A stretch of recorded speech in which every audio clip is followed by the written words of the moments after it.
Okay, Karen, you can go ahead and begin. Good morning and welcome to CARILEC's 2023 Disaster Management Roundtable. Thank you for joining us for this roundtable meeting of disaster coordinators throughout the Caribbean. This year's roundtable is being held under the theme, Building Resilient Caribbean Communities and Countries, the Role of the Electric Utility. This morning, we would like to acknowledge the presence of CARILEC's Executive Director, Dr. Cletus Burton, disaster coordinators from CARILEC member utilities, CARILEC member utility health and safety officers, our esteemed attendees, ladies and gentlemen, again, a warm welcome and good morning. Thank you for joining us. Building resilient Caribbean communities and countries requires a collective approach among governments, disaster management bodies and agencies, policymakers and legislators, community-based organizations, and of course, electric utilities. Each entity's contribution is within a different capacity, but all get towards building resilience, a collective effort which ensures that the impact of a hazard is minimized. Also ensures that lives and livelihoods are protected, assets safeguarded, and the ability to respond is strengthened. Given these objectives of stakeholders in the disaster response mechanism, the Caribbean Disaster and Emergency Management Agency, CDEMA, has identified 5 pillars among which resilience is built. They are social protection for the marginal and most vulnerable, safeguarding infrastructure, again here echoing the importance of electric utilities in the disaster management process, enhancing economic opportunity, environmental protection, and operational readiness and recovery. With the electric utility playing such a crucial role in building resilient communities and countries, CARILEC recognizes the importance of this disaster management roundtable to bring together disaster personnel such as yourself from Caribbean utilities to discuss their emergency response strategies and methodologies, which have been particularly successful within recent years. It is also an opportunity for disaster coordinators to share the lessons learned during 2022, following the passage of Hurricanes Fiona, Earl, Ian, and Tropical Storm Maria, to name a few. New technologies and innovative solutions used by various utilities will also be discussed, enabling other utilities to acquire potential solutions to their current challenges. This year's roundtable will dive into the extent of the role of the electric utility in disaster management and recovery and building Caribbean communities and countries. It will also offer a deeper analysis of how electric utilities have contributed to building this resilience in Caribbean communities and countries, particularly during the 2022 hurricane season. Just a few housekeeping announcements before we move any further. Just a reminder to keep your mic muted if you are not presenting or making a contribution. We also ask that if you're called on to make a contribution, that you please turn off on your video if your internet bandwidth allows you to do so. Otherwise, you can just remain with your audio switched on. While presenting, we also ask that you keep your phone switched to silent to avoid background noise. And we ask that you type your questions or comments in the chat while your colleagues are making a presentation so that we can facilitate further discussion. So without further ado, I would like to call on CARILEC's Executive Director, Dr. Cletus Burton, and Chairman of the CDAP function within CARILEC to deliver the welcome remarks for this roundtable. Dr. Burton, good morning and welcome. Good morning, Karen, and good morning, all participants on this call. Thank you for your wonderful kickoff to this session, Karen. And thank you all participants for making the time and sparing no effort to be with us this morning. We are mindful that there are many competing priorities, so we do not take your presence here for granted. And we believe that it's because of your commitment to a broader cause, that of building resilience throughout the Caribbean region. CARILEC as an association, as a family, a community that has been together for 34 years now, we are all very mindful of the challenges that have intensified over the last few years. So when we speak about building resilience at the community level, at the country level, we are well aware that it's a very challenging proposition. We are faced with natural disasters, layered with the global pandemic that is now abating, but we all know that anything can come next. We don't know what's on the horizon. And so it's in all of our interests to be in a state of readiness, a state of planning and preparation. And so it is in this context that we are hosting this annual roundtable. And we believe that this is really a seminal event. We believe that our electric utilities and our other stakeholders really have a key role to play in building resilience. And hence the theme, building resilience at the community and at the country level, the role of the electric utility. And as Karen would have alluded to in her opening remarks, introductory remarks, we are mindful that there are many moving parts to this agenda. We have many stakeholders, we are part of a broad ecosystem. And so the role of the electric utility needs to be clearly defined. We need to understand what our core set of competencies are. How do we contribute to the broader agenda of building resilience? How we partner with other agencies at the national level, the National Emergency Response Agencies at the regional level, CDEMA, and other partners like the RSS. And so it's important that we have these sorts of exchanges and dialogue when we could share perspectives and come to mutual understanding of our respective roles and contributions to the resilience building agenda. And the concept of building, I would just highlight, is really a collaborative concept. I don't think there's anything that gets, that is significant rather, that gets built by a single individual or a single organization. So the very essence of building suggests collaboration, it suggests partnerships, it suggests cooperation and handoffs. And we're very thankful for the contribution and participation of the CARILEC member utilities in this effort. We look forward to strengthening and fostering greater ties and linkages. We look forward to the presentations that will be made here in this forum. And moreover, we look forward to the follow-up actions that would need to be taken to really operationalize some of the best practice concepts that will be discussed at this roundtable. And so finally, I just want to say that this is by no means, as some would say in some circles, another talk shop. This is very much an action-oriented platform and forum, and we look forward to continued collaboration. We at the Secretariat remain committed to the mandate of mutual assistance and advancement of the electric utility sector, recognizing that the social and economic and environmental development of the region is very much a core part of the electric utility mandate. And so with these few words, I just want to thank again everyone for coming on board for this roundtable. I encourage you to be engaged.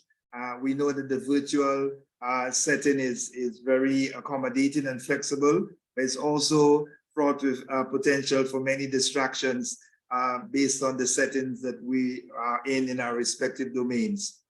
So I just want to encourage you to remain connected, remain engaged, make this session very interactive and useful in terms of advancing your respective mandates. I want to thank the members of the CARILEC team that have put in tremendous time and effort in making this happen.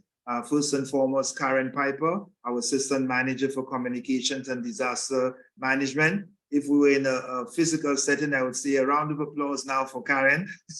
So round of applause for Karen, please. We're in your respective locations. And of course, to Alana Raymond, who is really the key architect of this shop, this CDAP and our mutual assistance program, and our supporting cast behind the scenes. Obviously, Nikki D'Souza, our IT person. I see the hand clap here for Karen from Alana, thank you. And many others behind the scenes that have gone at the tremendous effort, Kiefer Isaac and Jackie Joseph, Cornelia Ogis and Sonji, Lorena, all of the team members at CARILEC. I just want to thank you and give you a shout out for making this event come true. Thomas, of course, remotely, Elizabeth, everyone really at the Secretariat. We have a small team, we always say, but a huge mandate. And so it really takes collaboration, cooperation, and all hands on deck from time to time to make these events happen. So again, thank you all. Have a pleasant and productive sit-in, and we'll look forward to the respective contributions. I thank you. Thank you.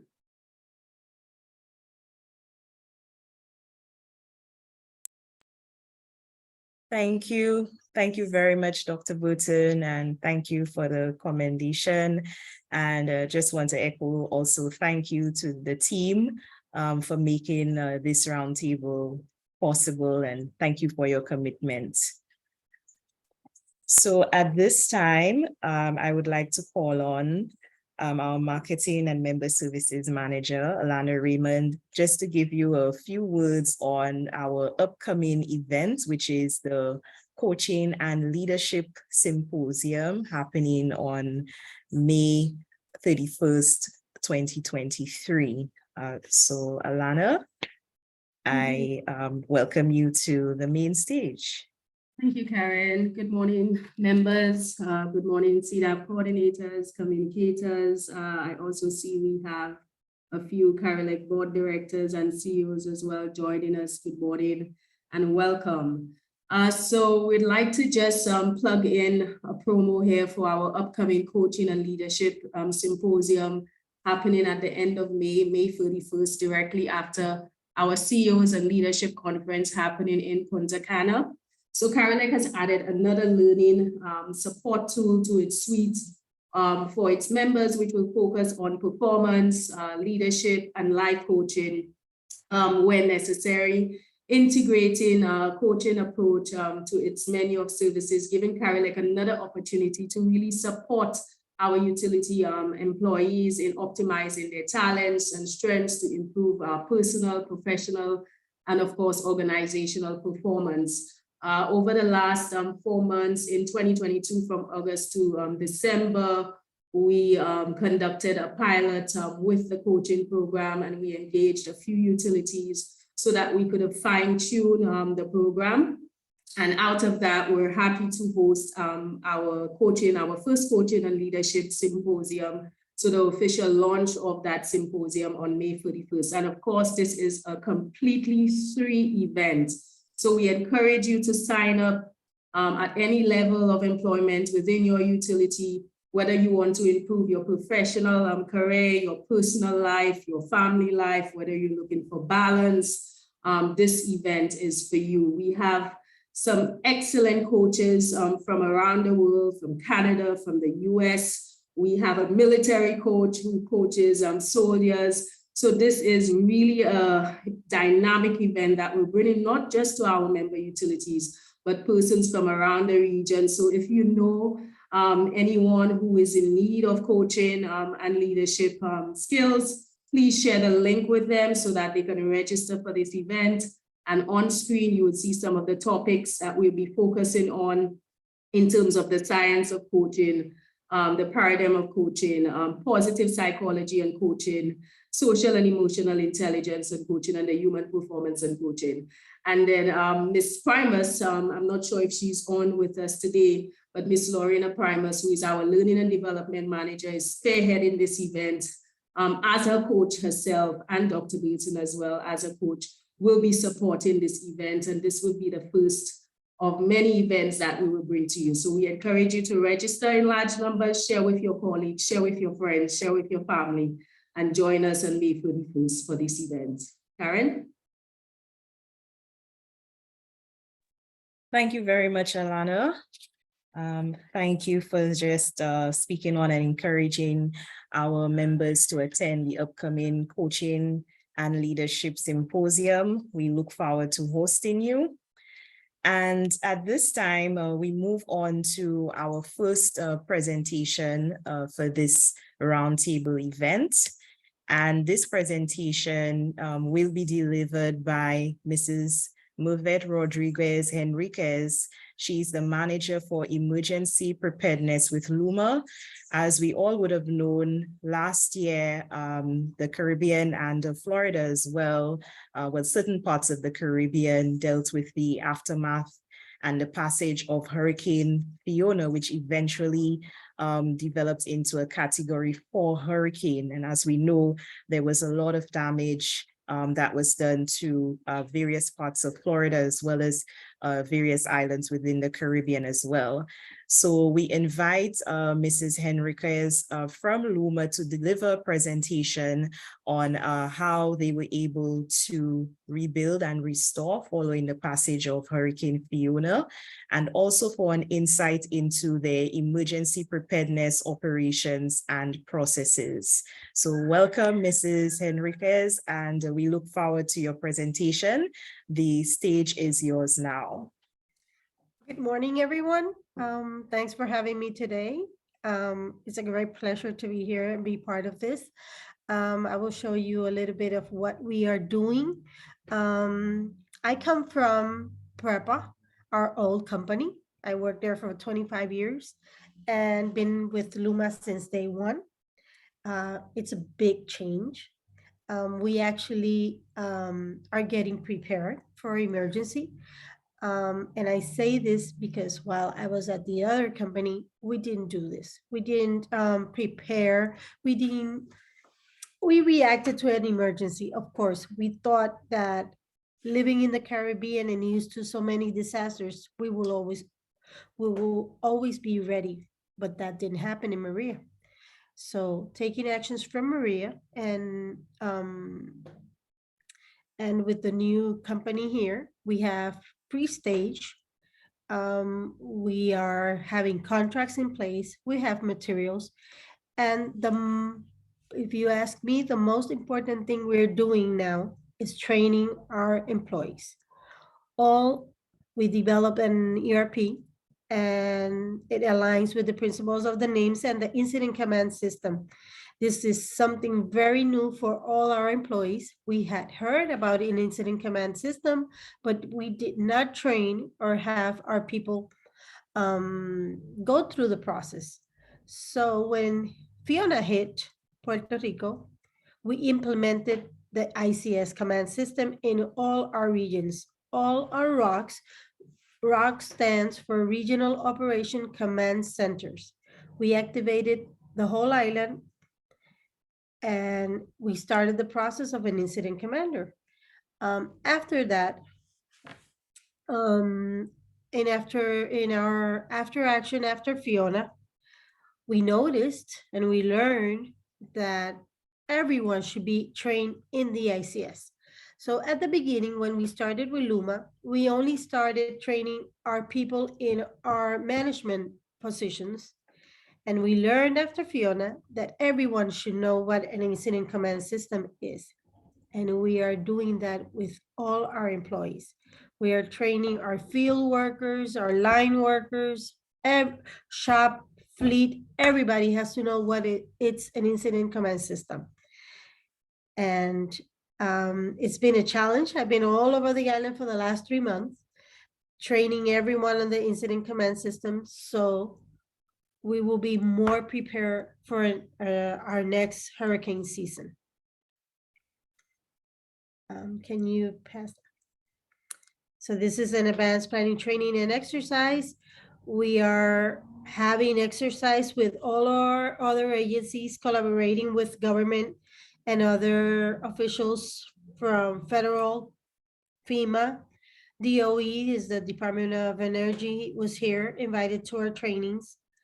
And we have exercised 3 times this year. And we have another one coming on the 25th with all our partners in Puerto Rico, including our local contractors.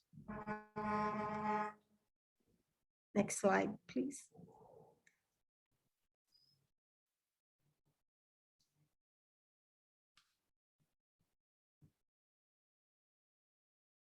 Next one. This is our last exercise where FEMA and DOE was here, and other companies like our water resources, emergency management officers from all over the island. We had visitors from PG&E, and we had FEMA people here with us. And we simulated a Hurricane 3. hitting our island. It was a big challenge. We lost communications. This was something that happened before, so that's why we have to reinforce in our communications. Even though there are many more communication companies here in Puerto Rico working with antennas and all their services, we bought more satellite phones. We're putting new radios in a new system of communication radios in all our vehicles and our region offices to get another source of communications because satellite phones were down.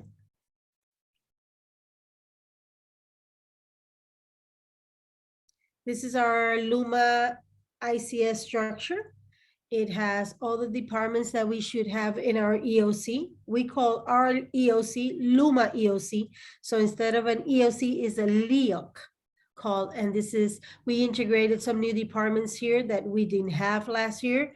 And we noticed we need to have like procurement and finance report directly to the command center in order to get our contracts faster approved and ready to go here during an emergency. These are our regions. That's how we divided our island. In Fiona, the west side, Maya West and Ponce, west and south, were the most impacted by Fiona.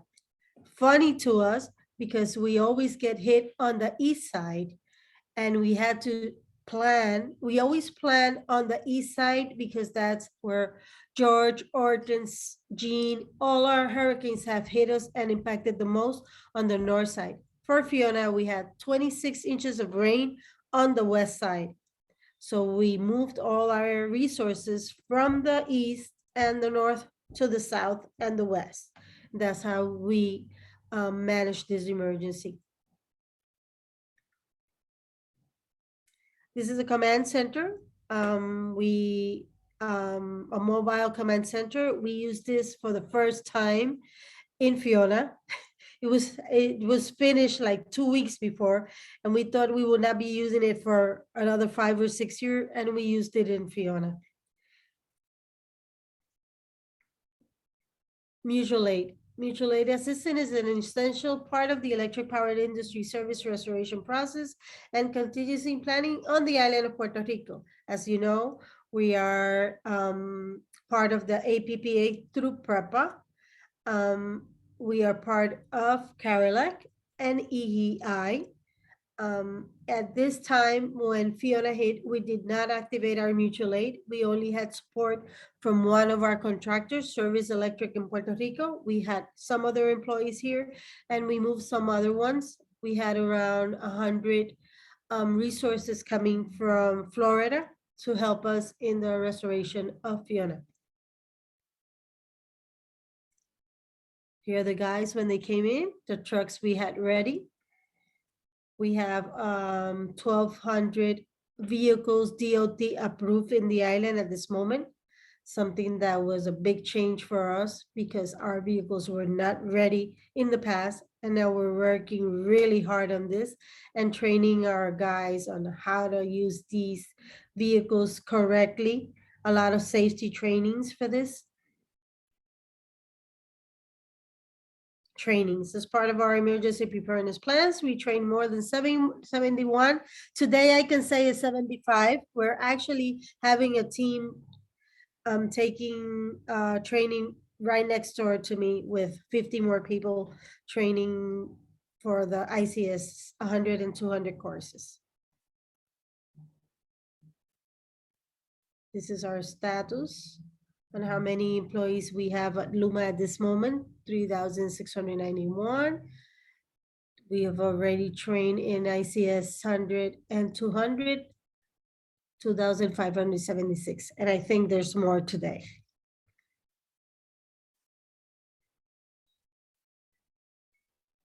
Next slide.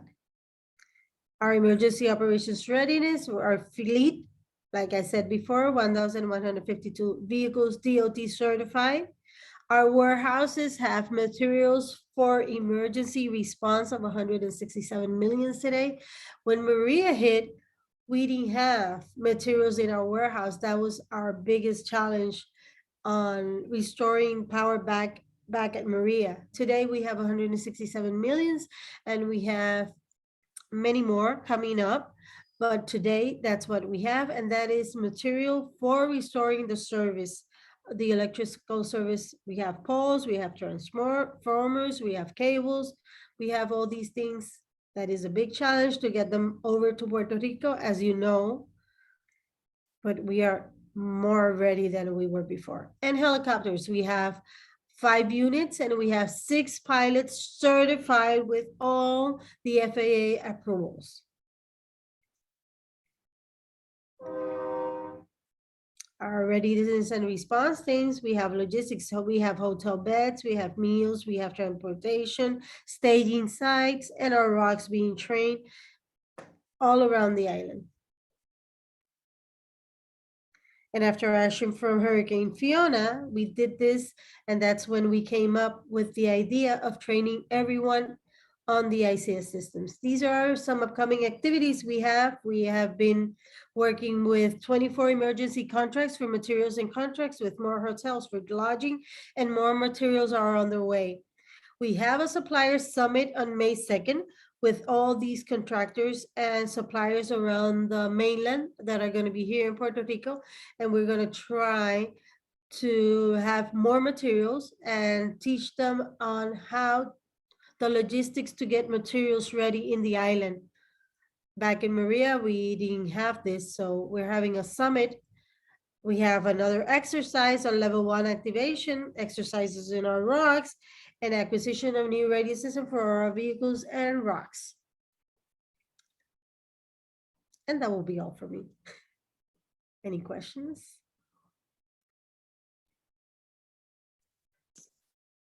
Yes, just one question. My name is Keith Burke, senior engineer, TNTech. I just wanted to know one quick thing. You said that during the last emergency you had, your communications, your sat phones were down, and you guys are currently installing different technology within your vehicles and so forth. Given that the sat phones were down, what alternative communication technologies are you guys currently using? What is the contingency? Radios, portable radios. I don't have the model or how you call the satellite phones, the communication radios, but we're installing a new system in our vehicles. We had this in Maria and they were the only ones that worked, but then they were gone from our new fleet. We don't have them there, but we acquired a new portable communications radio. That's a band radio. I think that's how you call it. Okay. That Well, was that. Go ahead. That was what actually worked for us in Maria, but we didn't have them in all the island. We didn't have them across the island. We had in one part and we didn't have in the other. So we are doing this, a new system for all the regions. Okay.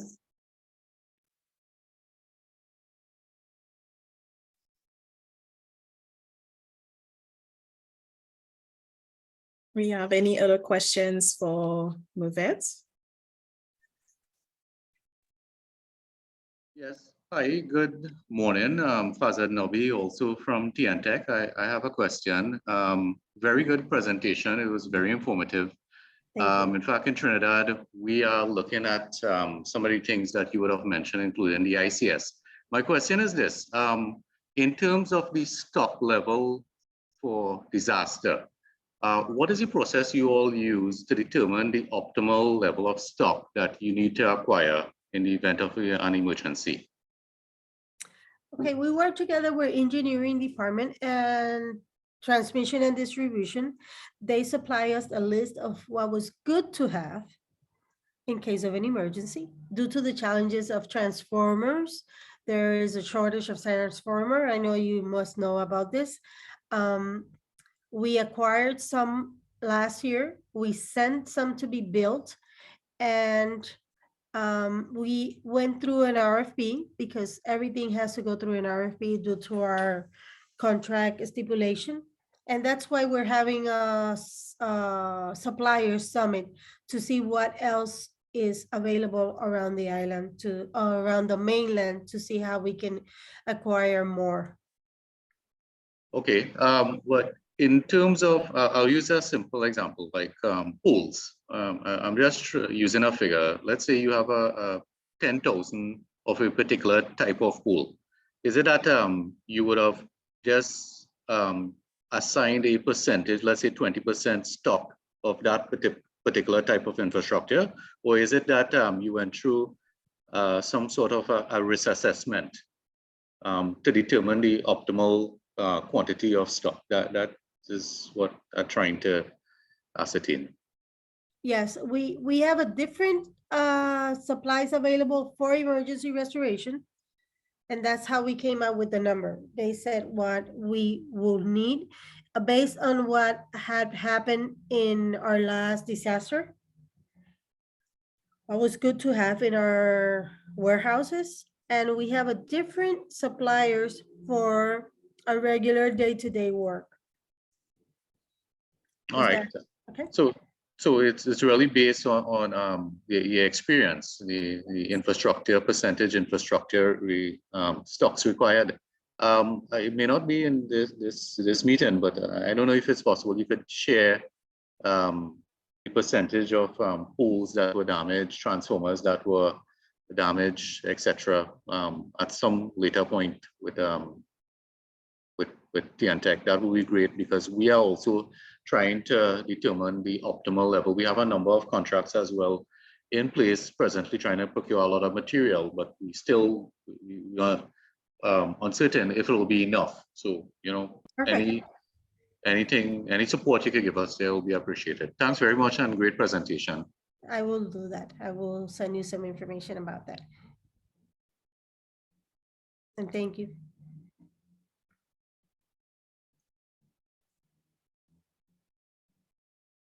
Thank you very much, Mavette. We really appreciate you delivering this presentation and sharing with us the processes and operations that will put into play in terms of restoring power and dealing with the aftermath of Hurricane Fiona. And of course, following this roundtable meeting, Mavette's presentation will be shared as well. So if there are any parts of her presentation that you may have missed, you can definitely look forward to that. And of course, just to remind our coordinators that we will also be sharing the entire recording of today's roundtable meeting. So if there are any parts that you may miss due to other commitments, you will have that file on hand so that you can refer to. Once again, thank you, Mavette, for agreeing to this request. Thank you. Much It's a pleasure. appreciated. Yes, thanks. So at this time, right now, we will be heading into a 10-minute break, So we will resume at 9:48 a.m., a 10-minute break. And on the other side of the break, we will then move into the review of our CDAP manual. So please come back on for that. And after that, we will move into the utility lessons learned and best practices presentations from our disaster coordinators. So stay tuned for that as well. But we move into a 10-minute break right now. So see you on the other side of the break.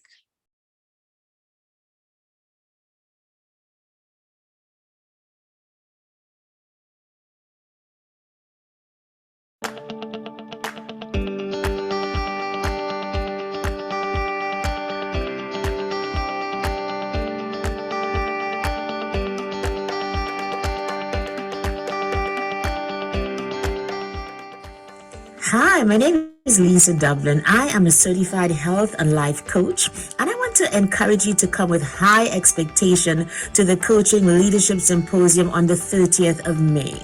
I will be presenting on the science of coaching success because I so believe in the power of coaching to change lives, because I am living proof of that. In 2019, I got my first coach, and that led to me changing my entire mindset, my body, and ultimately my life. And so I know the power of coaching. And if you come with that high expectation, I can guarantee that you will learn a thing or two, and your life will also be changed.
Welcome back.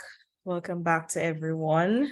We hope that you had a good break, got a chance to stretch your leg, have some coffee or tea, or answer some emails.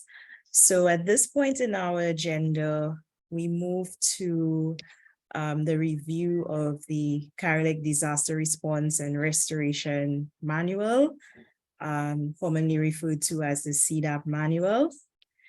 And you would have noted that our last extensive review had actually been done in 2021, with 2022 just having some minor updates.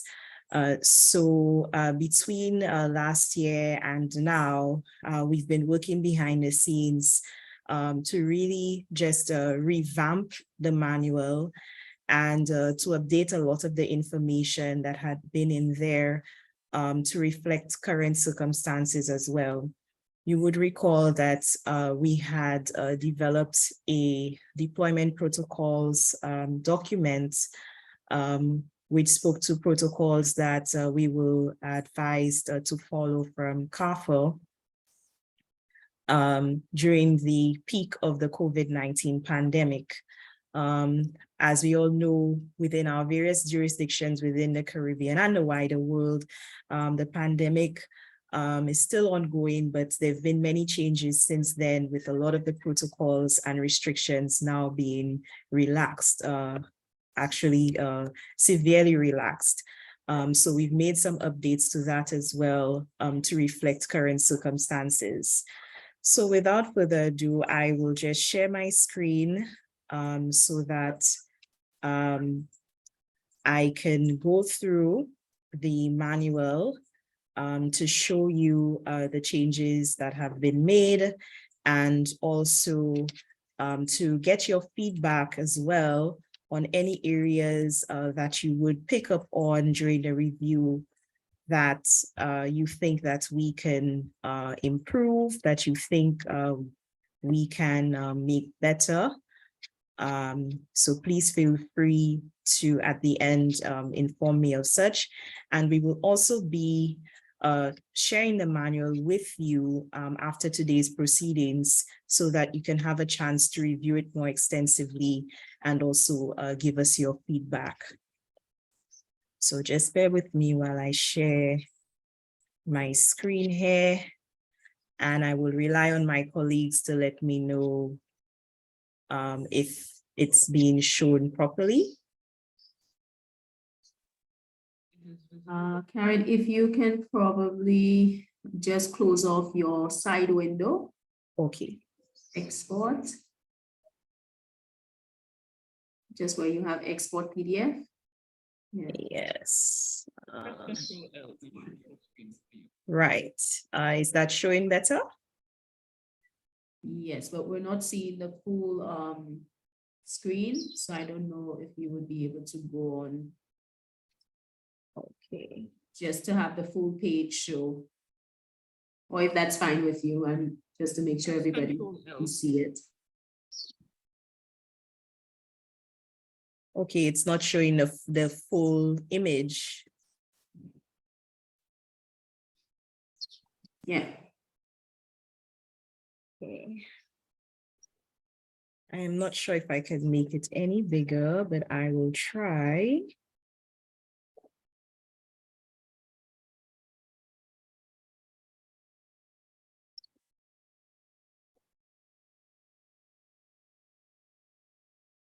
Let me see. Oh, that does not help. Just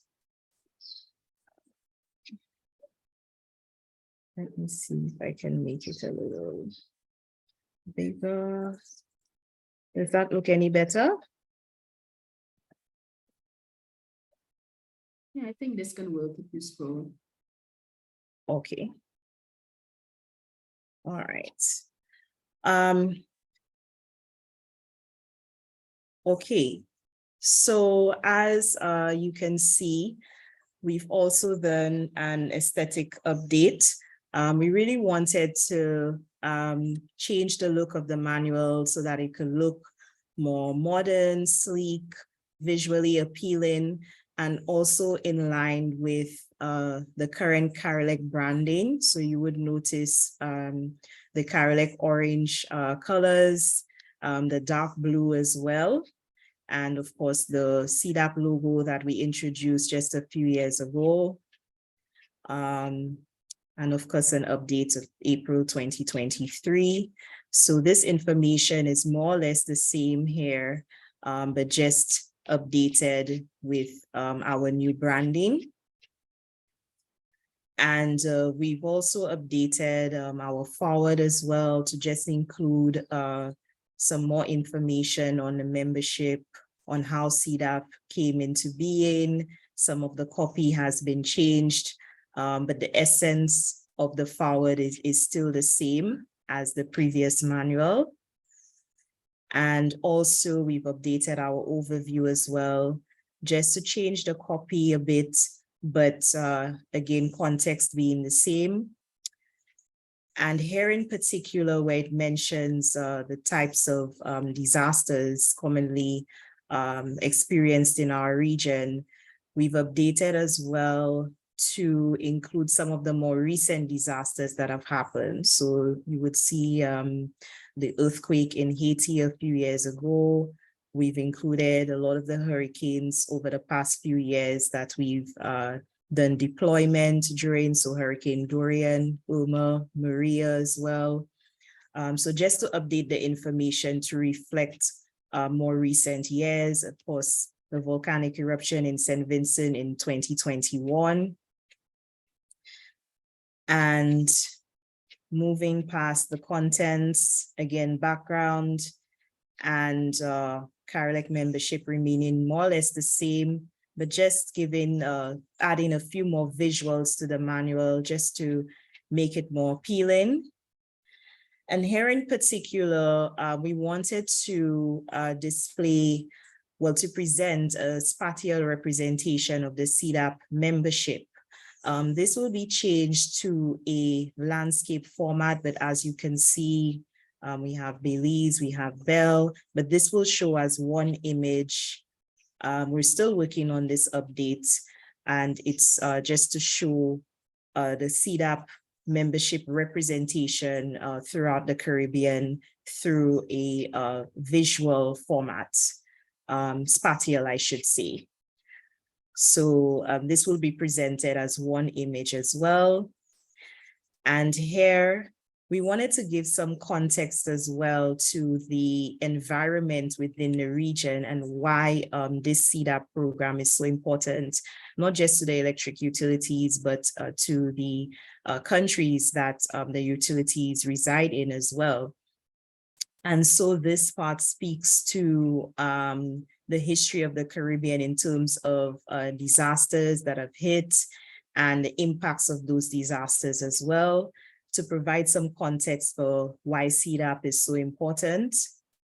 We also included an outline of a generic or sample disaster management plan, just to provide some more information for our coordinators, as we know that they usually update their disaster plans every year. So that information is here as well. We also included some links to some useful information from a few NEMOs throughout the region, and also from CDEMA as well, the regional response mechanism. And we've also updated this section on the outline of the role of CARILEC in disaster management as well. So this provides a comprehensive overview of CDAP and where CDAP fits into the role of disaster management in the Caribbean as a whole. We also have the list of CDAP members, which has been updated, of course, with Luma coming on board as our newest member. And also just a history of disasters affecting the Caribbean and disasters that are covered under the plan. So within the first few pages of the manual, these are the significant updates. From this point, the information is more or less the same with a few changes just to ensure that grammar, spelling is accurate. So we've reviewed that as well, but more or less this information remains the same. So I will not spend too much time on this. Just to show that, of course, keeping that new visual update throughout, so the information is easier to read, it's more clean cut, more of a modern look. And we go to our appendices. We do have some slight updates that we're still working on here as well. As I mentioned, the deployment protocols have been updated as well. So these would now just give general overview of practices that we think should still continue, even if the pandemic is not as life-threatening. Well, that's probably up for debate, but what I would say is that since a lot of the mandates, protocols, quarantine requirements have been relaxed, there were some areas within the deployment protocols that obviously reflected previous times. So we had to make those updates as well, but we kept in some of them that we think should still remain, such as wearing PPE equipment, of course, is important, and also ensuring that hygiene levels are maintained throughout. So this is still reflected in here. And of course, moving on to the NEMO organizations, we've also updated these as well so that it can reflect the contacts at these organizations for your quick reference. All of this is part of the appendices. And moving on to this part, which would be the form for the request for assistance. So I just wanted to go over this aspect to mention that the process is still the same. So in terms of requesting for assistance, that would need to be done by the CEO or managing director of the utility. And this is the form that is used. So this form is filled out and signed by the CEO, and it is then sent to our executive director and CDAP chairman, Dr. Burton. And this form is needed to activate the assistance process. This form is also available on our CDAP webpage, which is cdap.carilec.org. And you can log into the resources section and also find this form, fill it out, and have it emailed to our executive director or to myself as well, or Alana, and we will be sure to forward that to him. So just wanted to reiterate that this is the start of the process for requesting for assistance. The form is found in the manual, and it is also available on our CDAP webpage for you to fill out. It's actually fillable online, so you don't need to download it. You can fill it out right there and then have it sent to our executive director. Also, an update here is our membership directory, which provides the contact information for all of our members. So this would be CARILEC utility members, IPP members, associate and affiliate members as well. We will put in the access link here, and this is the most updated directory for 2023. So you also have access to all of that information. And this is basically the updates. I welcome now any questions that you may have, any comments, any ways that you think that any additions that you think we could make to the manual, and any feedback that you may have. You could also place this in the chat as well.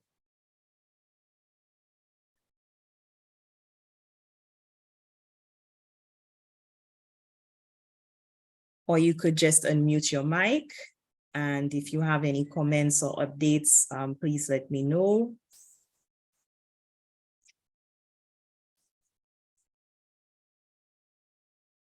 As I mentioned earlier, this manual, will be emailed as well as part of the proceeds package from this meeting.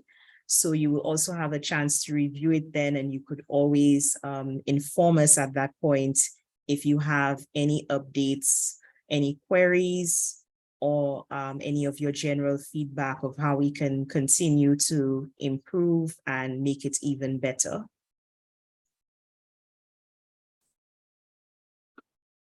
Okay, so I don't think I have any feedback or comments. I'm checking the chat as well.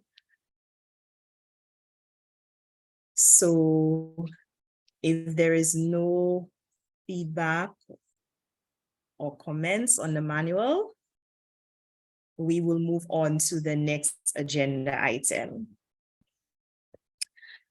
So at this time, we will now be moving to a poll question in terms of the readiness for line worker deployment. And this poll will be led by our Marketing and Member Services Manager, Mrs. Alana Raymond. So I welcome Alana back on as we conduct this poll. Thank you, Karen.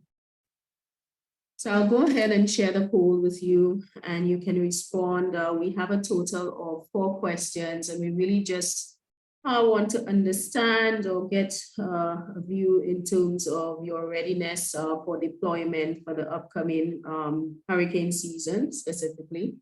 After this poll and the session, we will be sending you a form so you can fill out with your line worker details in terms of their names, if they're ready for deployment, email addresses, telephone numbers. So we will be sending that around and then we will be putting that together in a full document that will be shared with all disaster coordinators so they can have that in their files to see how many line workers are available in the region for deployment if there is a need for it. So I'll go ahead and just launch the poll and you could go ahead and respond.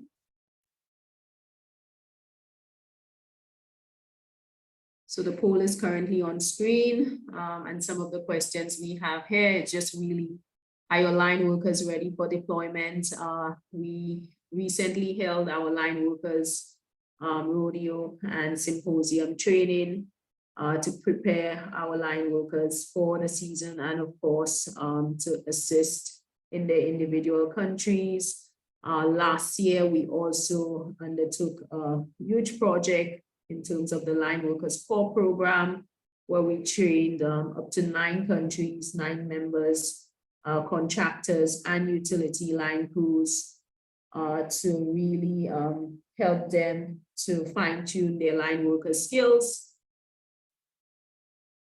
So CARILEC has been really working over the last 30 years or more in terms of assisting our utilities in really preparing their line workers in the event that there is a natural disaster, in the event that we have to deploy crews to assist in restoring energy as quickly as possible. Because as we know, the longer the power is down, the greater the effect on livelihoods, on the economy. And of course, some of our training also focus on the safety, occupational health and safety aspect of our line workers, keeping them safe, having them to go back home to their families.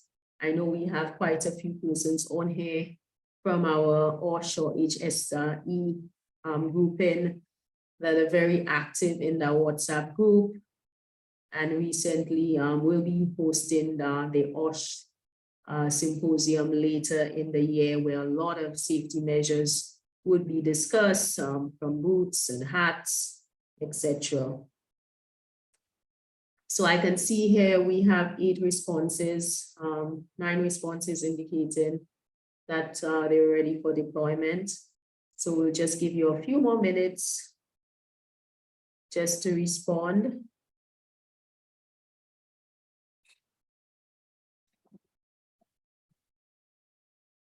And we can see here that majority of the COVID restrictions have been dropped. I can also see here on my screen disaster preparedness plans. Majority of you are in the process of completing your disaster preparedness plans, and some of you need time in completing those. Of course, we always say, this is a CARILEC family. So if you need any assistance, is there anything that's not clear in your disaster plans, feel free to reach out to a lot of the utilities are willing and open. We've done so over the last couple of weeks by sharing other utilities disaster preparedness plans, so you can gain some insight, you can improve. There's no need to reinvent the wheel. This is what we have this grouping for the support. So please feel free to reach out to us if you're having any difficulty in preparing your preparedness plans. We'll be happy to seek the approvals from utilities to share their plans with you to help you fine-tune your plans as well. We're also in the process of finalizing our USAP project, which we will be sharing the proceeds of that with you, which also has a wealth of information in terms of disaster preparedness response from the government level down to the citizen level. Okay, so I'll give 1 more minute and then we will close the poll and just share the results so you can have a look at the responses. Right. Good morning, Alana Fazanobi from TNTech. Quick question. My apologies, I was actually dealing with another call, an urgent call. But the poll, the first question regarding the linesman, that is that the specific linesmen, they have been informed and they have confirmed their readiness. And it's not the general question. It's for specific employees of, let's say, TNTech. They have already been. Correct. So specific employees of your utility. So if you have 5 line workers and if 3 of them are ready to deploy into a country, yeah, so specifically to it.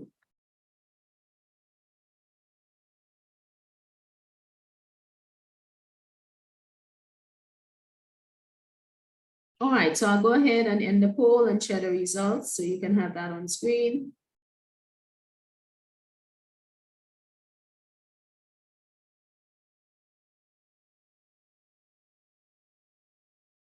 Okay, can somebody let me know if you can see the results?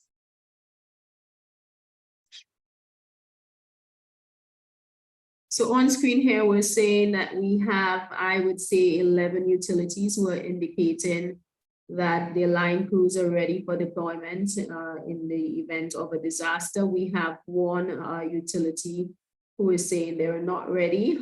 Please feel free to reach out to us and we can assist when necessary. If you need any support, if it's in terms of training, please let us know. We'd be happy to assist you with that. We have Ms. Lorena Primus on the call with us.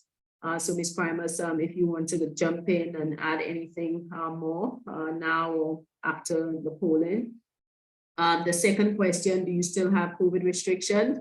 And of course, overwhelmingly, no COVID restrictions currently at in-country and for line worker deployment. Your preparedness plans, your disaster plans, majority indicating that it has been completed, and a few more utilities, about 5 indicating, 42% indicating that you need some more time. again, reach out to us if we can be of any support. We would be happy to lend that support. We also have on team our energy solutions advisor, who can also provide some support in the technical aspect. And 4, do you need any more information on your clarification on crew deployment? We have 8 utilities indicating yes, and 4 indicating no. For the 8 utilities who are indicating yes, we would be, if you can send us an email, or if you would like to just place something in the chat so we can see your names, would be, although Nikki, would we be able to see that on the back end, or is the poll anonymous? I would have to double check. Sorry? I would have to double check. Okay. All right, thank you, Nikki. But in any case, feel free to send us an email or just put something in the chat, and we would be happy to meet with you individually and to also send you some more information. In the manual as well, there is some detail and content on crew deployment as it pertains to working hours, working time, total amount of time being deployed before we have to switch over the crews. Also in terms of accommodation, cost for line workers, pay for line workers, what the utility would be responsible for, what CARILEC would be responsible for the overall restoration efforts. So we'd be happy to share that information with you and probably meet with you if you need us to, just to expand more on the detail that's provided in the manual, or if you need any additional information. So I'll go ahead and stop sharing now. We will also share that detail with you from the poll. And I will invite Ms. Primus, if Ms. Primus, you want to add in anything additional here in terms of any training that you think we can lend that's available to some of the utilities who are not prepared to deploy their crews in the event that they need to do so. Good morning. My name is Patrick from NVGB. Sorry that I was late. I had some things to take care of. Maybe this question is not related to a disaster, but we are right now gearing towards having no more utilities above ground. So linesmen will soon be null and void. Let me say, if I could say it like that. What pertaining to other utility companies, I'm not sure how far they are with having their total grid go underground. What steps were taken or have been taken or will be taken when it comes to not having any more linesman functions within the company because of the change and resiliency projects that we are doing, for example, to put everything on the ground. And I'm not sure if anyone could answer on that, but I know it's not disaster related, but it's something that we are looking into as well, seeing that we are close to 95% underground. Thank you, Patrick. Dr. Burton Thomas, I don't know if you want to take that one. And you specifically speaking to, well, not disaster, but in terms of training for underground, or how would we respond to a disaster? Not only respond to a disaster, what do you do with your personnel? I know there's training. We have been training our guys also to move from overhead to underground, and also trying to move them over to what we are doing right now, street light management program, where they're more focused on the street lights and not the overhead anymore. But again, their function is also based on overhead linesman's work, let me say it like that. We thinking about moving them over to different departments, but I'm not sure what other utilities, if they have done it, how they have went about doing that. Also, Patrick, thank you so much for that intervention. Cletus Burton here, CARILEC. Well, commendations to you, first of all, as a utility for being able to make that tremendous shift in your resiliency infrastructure going underground in. It is our to our information, most utilities are not yet at that stage. Obviously, the other utilities on the call will jump in and give their respective situations. And I think what you're doing is really excellent in terms of the internal change management processes of reskilling and retooling the line workers that you had previously, looking at the overhead infrastructure, now undergrounding and other related tasks. I would say that that would be perhaps the number one thing, proper change management approach in terms of the human resource capabilities that you have, the accumulated institutional knowledge of line workers. I would respectfully submit goes beyond just the lines and the poles. Yeah. So if these workers could be retooled, reskilled, retrained, and redeployed into other areas of operations as needed, I think would be an excellent outcome for any utility that is making that shift from overhead lines to undergrounding infrastructure. And of course, obviously, the undergrounding infrastructure would require maintenance and support in various ways. So from CARILEC perspective, we'd be happy to have further discussions with you as to how we could adjust our capacity building to address some of your emerging requirements for undergrounding capacity building, and maybe even to have something of a sort of case study which shows other utilities, the path that you've taken, the types of investments that are required, the training, etc. I think that would be a very useful opportunity, Patrick, to share your experience in that regard, so other utilities could be informed and advised in their considerations to make such a shift. But Alana, I would hand it back over to you and to open up to other utilities, who may want to share their suggestion, comments, questions to Patrick's comments. Thank you. Thank you, Dr. Burton.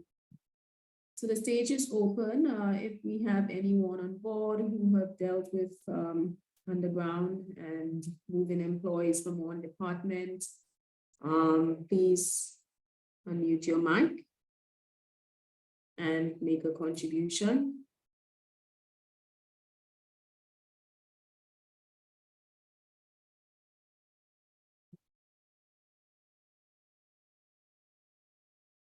All right, thank you, Patrick. So we'll be reaching out, and as Dr. Burton indicated, if you can share some of your needs with us, we'll be happy to meet with you and work with you in this transition. Sure, Dr. Burton, thanks for your input. I surely will put some things on paper, what we have thought about, especially seeing that we are moving to another resilient project, what is remote metering. Not only remote metering, but also transformer station management. And that's a new venture for us, because we had, for example, incidents where transformer stations were entered and we had no clue who entered. So we have a management system on that. So now via the app, we could see who entered the transformer stations at what time. It's more gearing towards the safety aspect.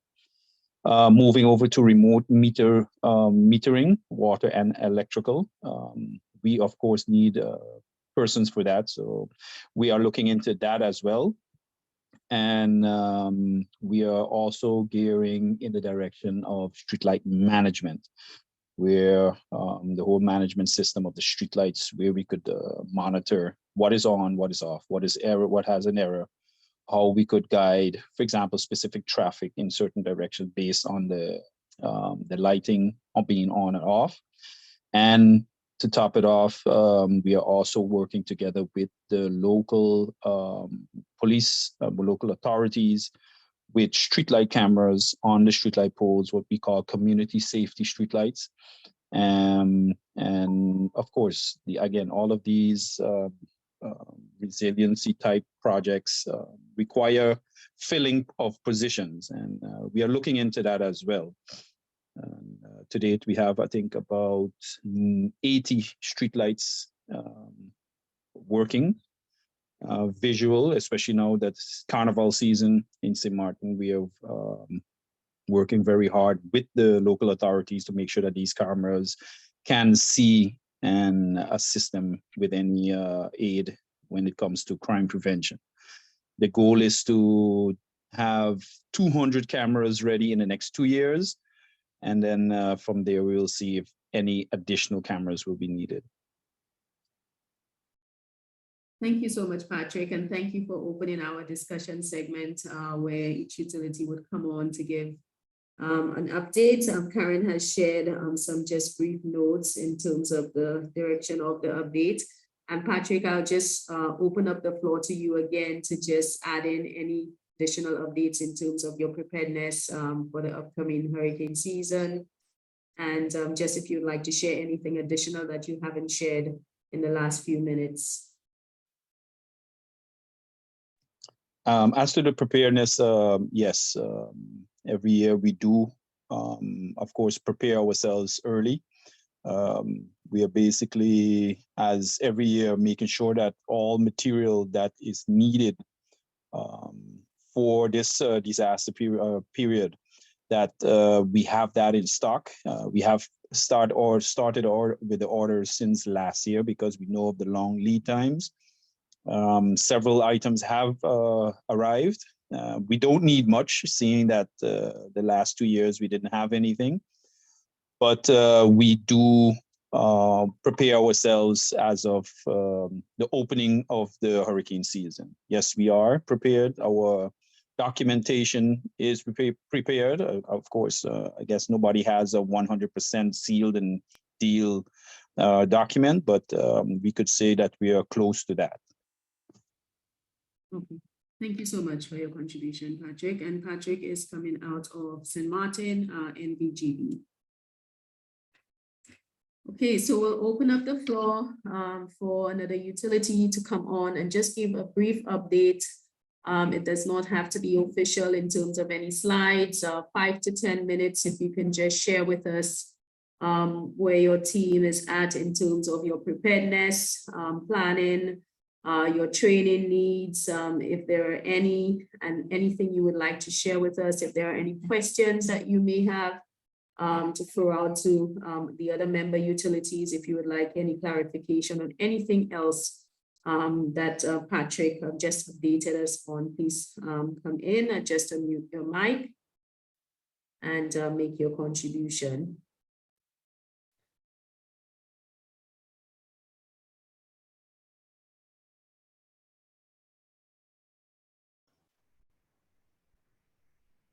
Good morning.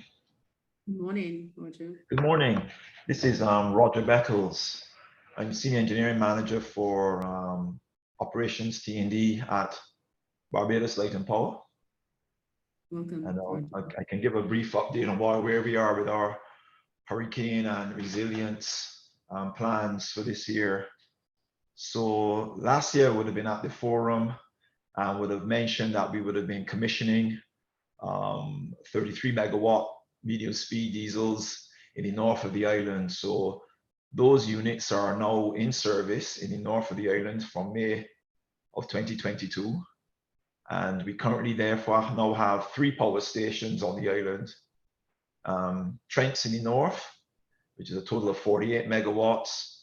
Those 33 megawatts of medium speed diesels, 10 megawatts of PV, and 20 megawatt hours of battery storage. Sewell, that's in the east, that has 73 megawatts of gas turbines. They run on Jet A1 and diesel. And we have our Spring Garden power station in the south, and that is 123 megawatts of a mix of low speed diesels and a gas turbine. And we're currently decommissioning one 13 megawatt gas turbine and our last steam unit, which would have been in service from 1976. and we're going to be decommissioning those 2 units this year. In terms of our T&D structures, we have 18 substations distributed around the island, and typically our main transmission voltage is 24 kilovolts and 69 kilovolts. And we have 2 outdoor substations, one in the southeast and one in the north. And we're currently making plans to decommission the outdoor 11 kV and 24 kV structures for that Hampton plant in the south. That's during this year. And in 2024, we will decommission the final one in the north. Therefore, then we'll have all of our substations indoor and protected. We found that with the exposure with outdoor structures, you're prone to lightning, you're prone to flying debris during storms. Additionally, we'll be installing additional underground 24 kV transmission lines between our Trent's power station in the north to our north substation. That will add some additional redundancy to the transmission network. And we're continuing to roll out intelligent overhead switches on our feeders.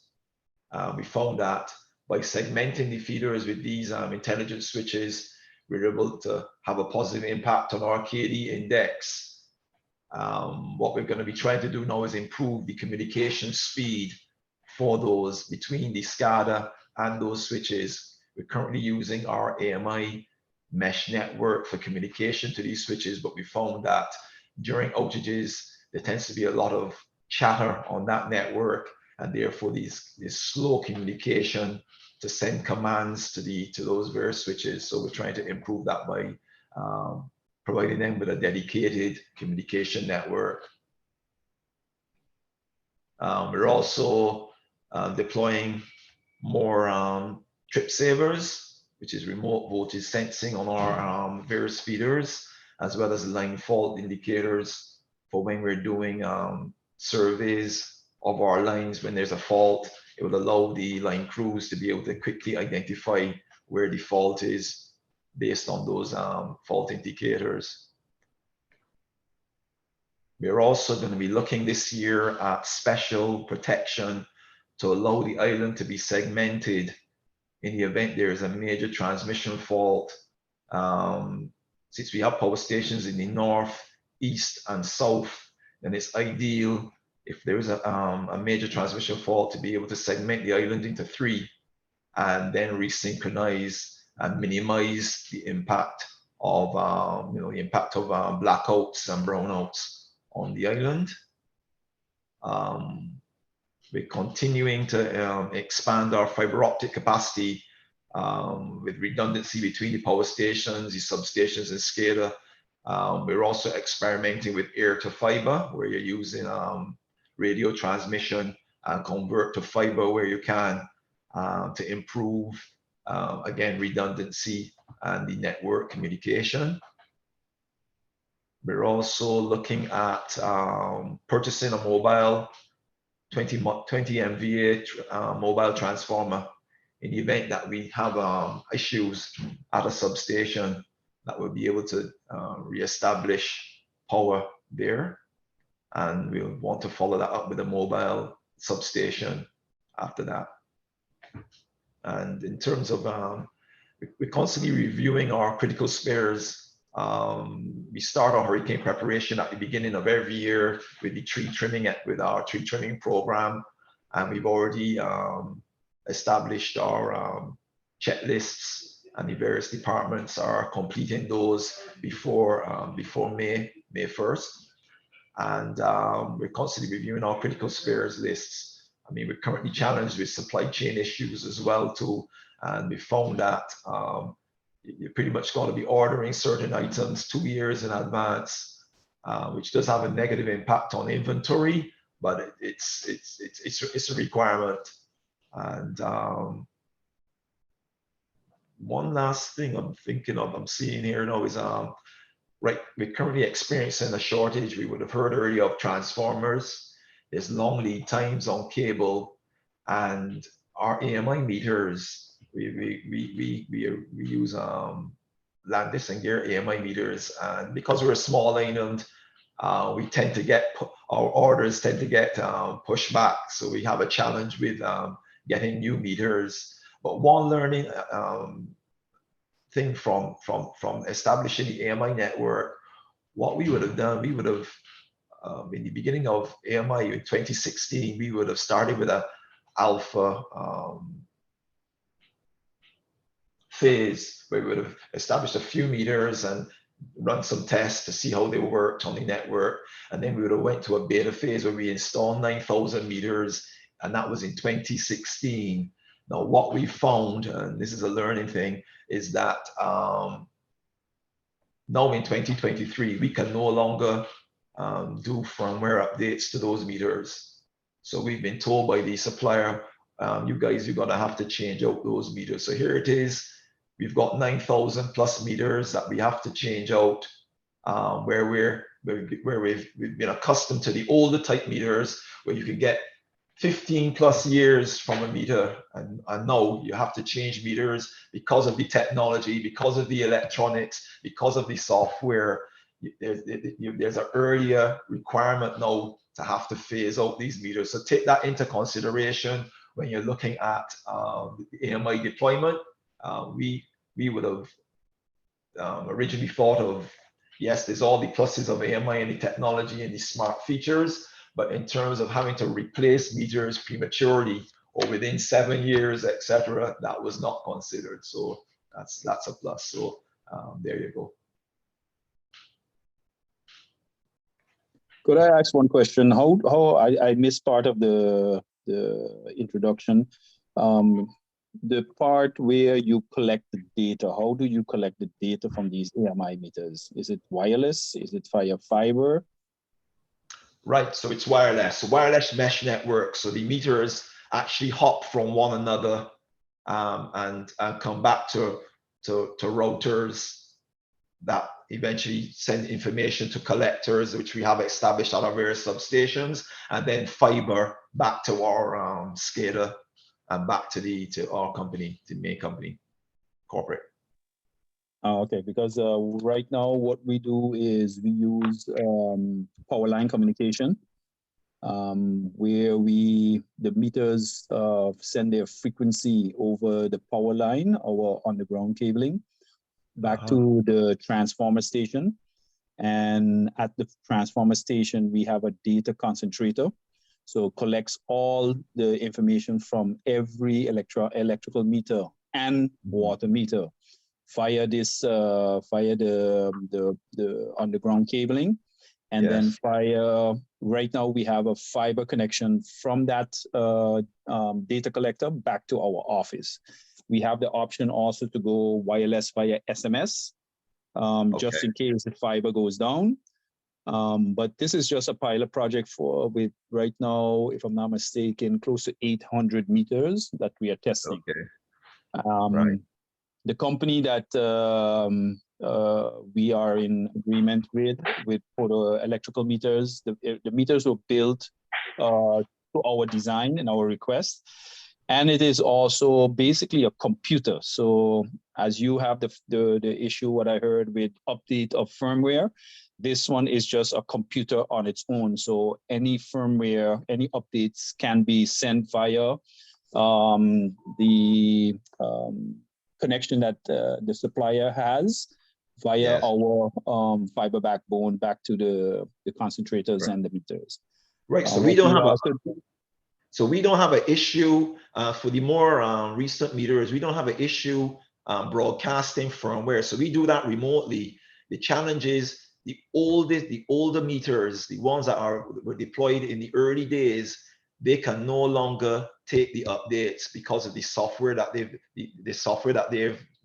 they're designed with.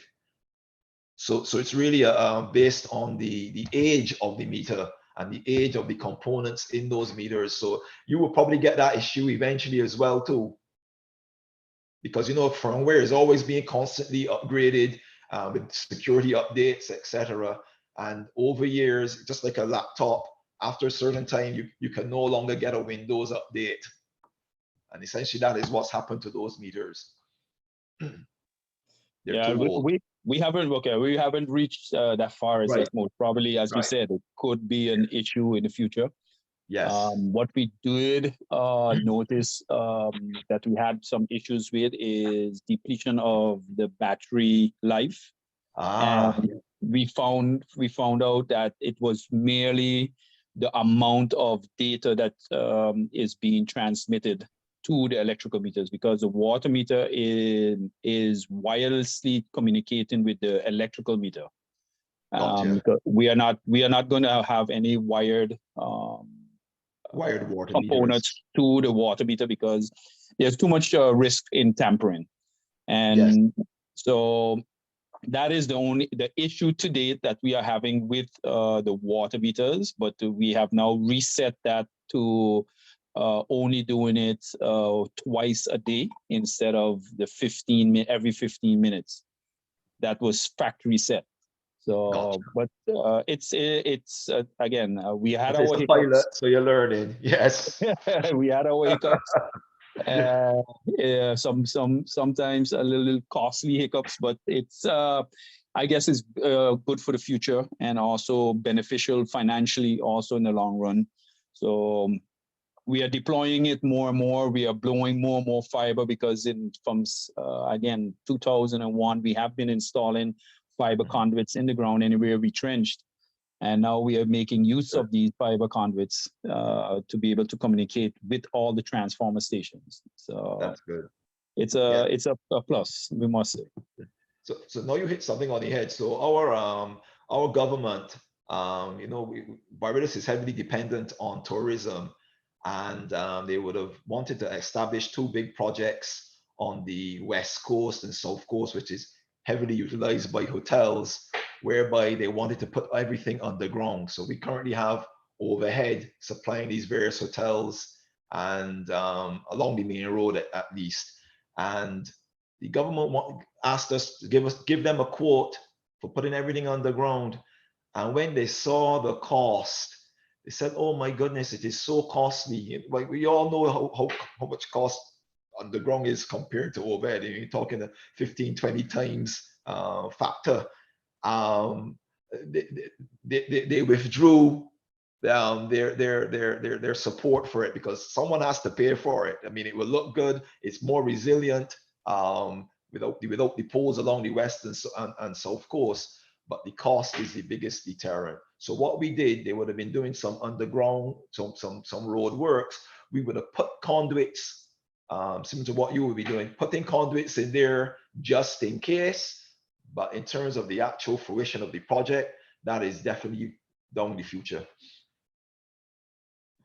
Yeah, we understand. We understood that whole concept, and what we have done since 2000. Just every time we made sure included trench work in small pieces, and just chopped away on the overhead in order for us to get far right now that we are about 95% on the ground. And it's just that we did this over a long period of time, and also coming to mutual agreements and very strict agreements with contractors to be able to do the necessary trench works. We established unit rates between the company and the contractors, which is a plus. It helps us also with the tender process, and it alleviates all the stress when it comes to basically negotiating prices. So that is, I think, the main thing that we have broken through to. And one of the things that we have done to reduce the trench cost, where we saw that what was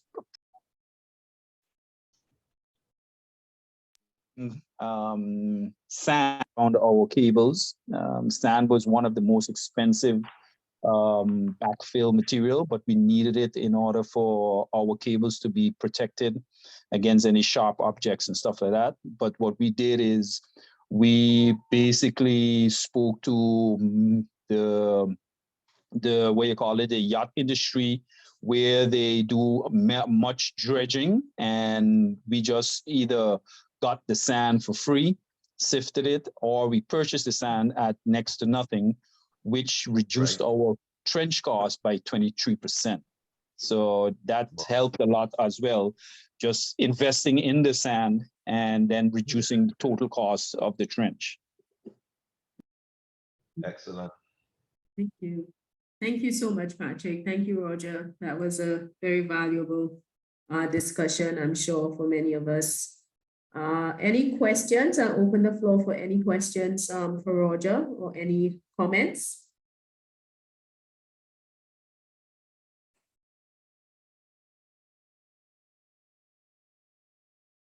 Okay, so we'll move on. Thank you, Roger. And Roger is representing Barbados Light Power Company out of Barbados. So today we have approximately 13 utilities with us. We've had 2 utilities present their updates. We have APUA with us out of Antigua. We have Bell with us out of Belize, Barbados.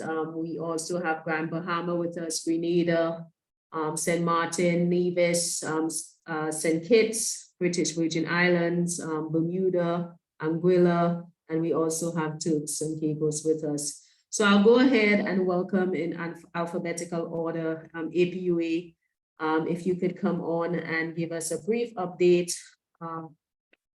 Let me see who we have represented from APUA. I think we have Olsen. Olsen, I'm not sure if you're ready to give us a quick update within your capacity at APUA in your preparedness for the upcoming season, and any updates you would like to share with us, any questions you would like to throw out to our other colleagues here with us today.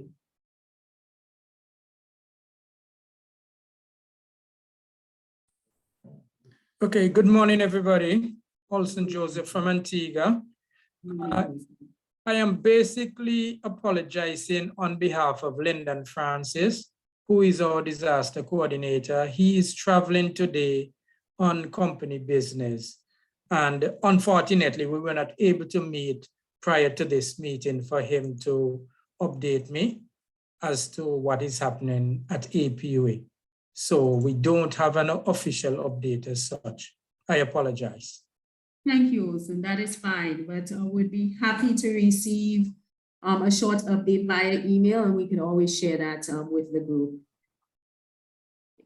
Okay, later. when Mr. Francis returns, yes, we'll get together and do that for you. Okay, wonderful. Thank you so much. We'll go ahead and call on Bell. Is there anyone? I think we have Fitzpatrick representing Bell with us today. If you can, please provide us with a quick update. Welcome again. Hi, thank you. Good morning. Can you guys hear me? Yes, we can. Good morning, everybody. Just a quick update on what we have. I followed the guidelines to a T. Currently, the Belize Electricity Limited, we're working on an emergency response plan in consultation with, after a consultation with Manitoba Hydro, right? This emergency plan is to bring all our plans that are separated together under one emergency plan. As it relates to this discussion, we do have a hurricane preparedness plan, which we revise annually. It's an all year round plan, a plan that we start from the end of the previous hurricane season. So that would be December 1st, right?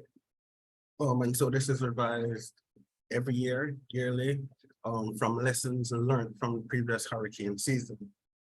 As it relates to recent or new technologies or upgrade being utilized in our department, currently the Safety, Health, and the Environment Department, in fact, the entire company is undergoing a consultation to upgrade to ISO 1801 and ISO 45001. where at the end we hope that hope to find any technologies or upgrade that can make our safety program, if you will, more efficient and offer a safer working place for our employees and the community we serve. Challenges as it relates to correction ISO 14,001, not 18,001. My apologies. Right, that's what we're updated to. All right. Challenges we usually face in the past hurricane seasons were contracts for contractors, if you will. What we used to do was offer a 1-year contract, and by virtue of that, every year we used to start the preparedness portion a bit late because the contract has to be finalized before the works are to be started. Vegetation management, for example. All right. We would want to start that as early as possible, but sometimes the contracting process takes a minute. So what we have done to make that a bit more efficient is offer 3-year contracts. All right. So every year at the end of the hurricane season, we are able to start again the different contractual obligation. And I will use the example of that of vegetation management. All right. We also, as you may or may not know, we were affected by a hurricane last year, Hurricane Lisa, November 2nd, where we had to activate our hurricane restoration plan. And one of the things that assisted us greatly in that was the use of technology. Our team had built an in-house, what do I want to call it, emergency response tool within ArcGIS. And what this did was give us the ability to have live data. So when we went out and assessed our damages, once that information is put into that tablet, it feeds to the command center, if you will. It tells the resources we need, the different assets we might need to repair that, the different manpower. And so the use of that technology greatly assisted us in our restoration efforts, right? Training need and gaps. As I mentioned earlier, we were in consultation with Manitoba Hydro, and as a part of that consultation, we identified certain training that may be required and who requires them. So in following through and going through that project, we will be having these training completed as we embark on that mission, right? Major milestone successes. As I mentioned last year, we were affected by Hurricane Lisa, November 2nd, and we took a hit. 19 of our 44 feeders were affected, leaving 53,000 customers without electricity. All right. We were able to restore 99% of electricity within the first 7 days after that hit. So I think that is quite a success in our books and something I would want to point out here. The remaining 1% of people who were affected were back up within 1 to 2 weeks. All right. Assistance from CARILEC. We tend to learn a lot from these meetings, and so we appreciate the invite and opportunity to share and hope we can provide as much value as we receive. Should anything comes to mind, I will be reaching out to Ms. Karen or Alana, perhaps after this meeting. But nothing comes to mind. We just want to thank you guys for the invite. If I'm allowed a minute, Ms. Alana, I just want to take the opportunity to mention Mr. Raul Villanueva. He represented the Belize Electricity Limited, BL, on CDEMA, CARILEC matters for quite some years. All right. With heavy heart, I must mention that he passed away last September, right? And therefore, just hoping to give him a few seconds of silence, just to acknowledge him not being mismuted now. Would also like to take the opportunity to introduce Mrs. Katie Usher, who, along with myself, will be representing the for these meetings. Thank you, Fitzpatrick. So for those of you who did not know, and for those of you who've been attending these roundtables for a few years, he has been instrumental in sharing and, of course, disaster at Bell, and always willing to share of his knowledge. And he kept in contact with us throughout the year. So we just wanted to go ahead and say, you know, accept our condolences to the entire Bell team. We'll go ahead now and just have a moment of silence, just to recognize Roel and his contribution towards the CARILEC family, towards Bell, and towards disaster management in the region and his family.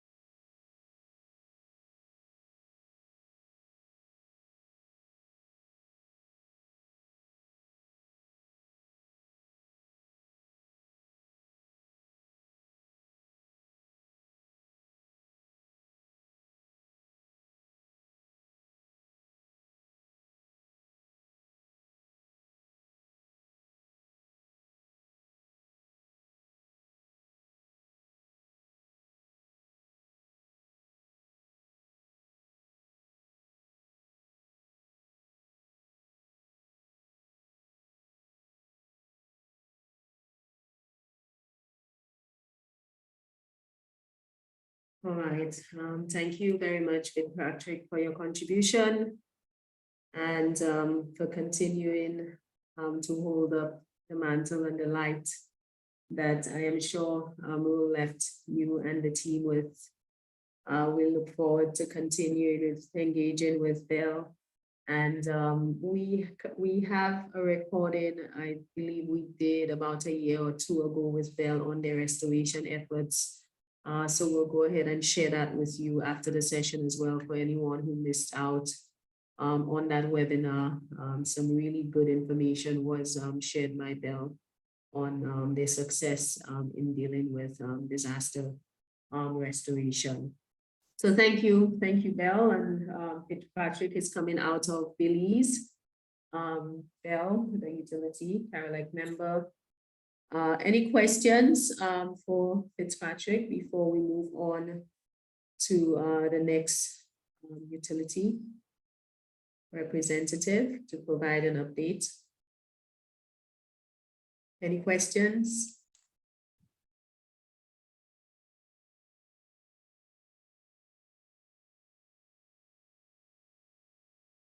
Okay, thank you. So we'll move on. CUC, there's a question. Ethan? No? Okay. All right, so we'll move on now to GB Power, if you have an update.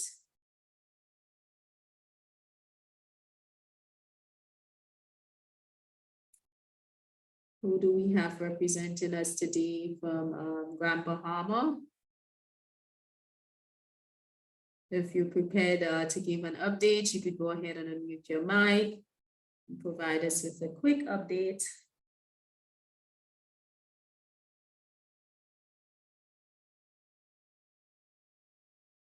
If not, I can see we have Mr. Van Slayton on camera right now, and if you're ready to provide us with an update, we'll be happy to welcome you to provide an update on CUC.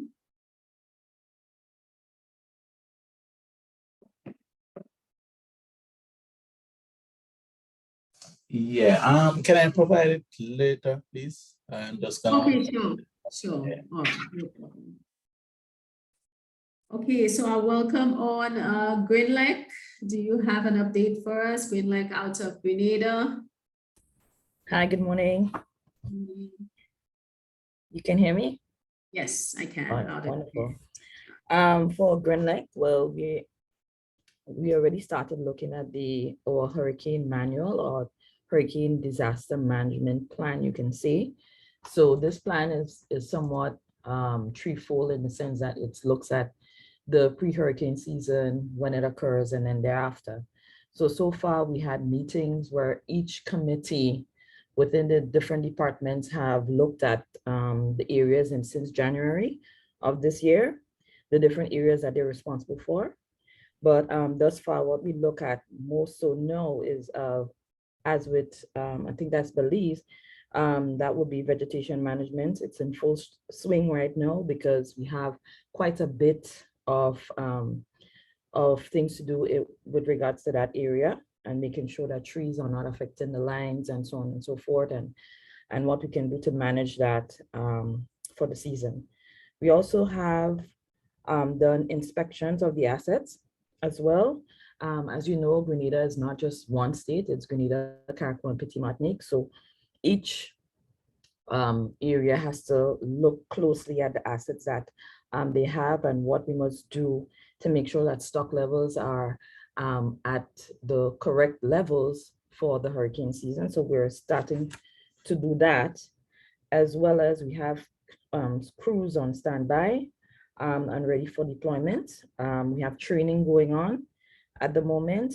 And as well as with regards to the radios, we do have a connection with the National Disaster Management Agency, NADMA, who have since done some upgrades on the radio. So we could have like maybe better channels, better communication, and so on and so forth. So that is still an ongoing process, and we're hoping that it will be ready by the time the hurricane season starts. So that's what we have for CARILEC. Thank you. Thank you so much, Antonia. Any questions for CARILEC at this time?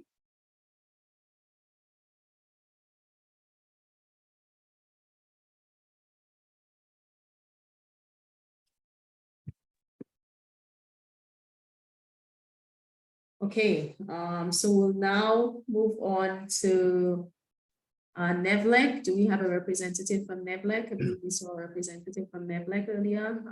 Mr. Swanson? Yes, good morning, Alana, and good morning, colleagues. Javon Swanston, System Planning and Projects Manager at NEVLEC. NEVLEC has an active disaster plan, which is a work in progress. Why is it a work in progress? As you are aware, we are in a part of the Caribbean region, which I like to term a Hurricane Alley. And so we are very hurricane prone here. And so our plan is constantly updated according to lessons that we have learned from experience. Now, our crews are kept in high alert mode via training and regular drills. In addition, during this time of the year, our disaster plan is not just about hurricane, it's about every disaster that can possibly come our way. But because we are so hurricane prone, we usually have drills that simulates events before, during, and after. Now, how does it work? We have a stock of material that we set aside every year that is considered hurricane stock. It is the likely event that usually happens is that hurricanes always bring down poles, pole line hardware, and the likes. And so these are things that we keep that we don't use, that are slated only for hurricanes. So our restoration here in Nevis, we are a small grid, 7,000 plus customers. So our restoration is usually within a week, regardless of once we are not that badly damaged. After that, our crews goes, once we are restored, our crews goes into standby mode to assist any and every utility that needs our assistance. Now, earlier in the call, I would have heard somebody spoke about going underground and resiliency and all that. That is something that we have been considering here in Nevis, but again, because it is so expensive, we have been deterred by price. So whenever there's a road project here, we are now in the business of putting ducks on the ground so that when we get to that stage, at least part of the work is already done. So we, as usual, we stand as ready as we are. And as I like to tell people, as small as we are always ready to assist. Thank you so much, Mr. Swanson. Any questions?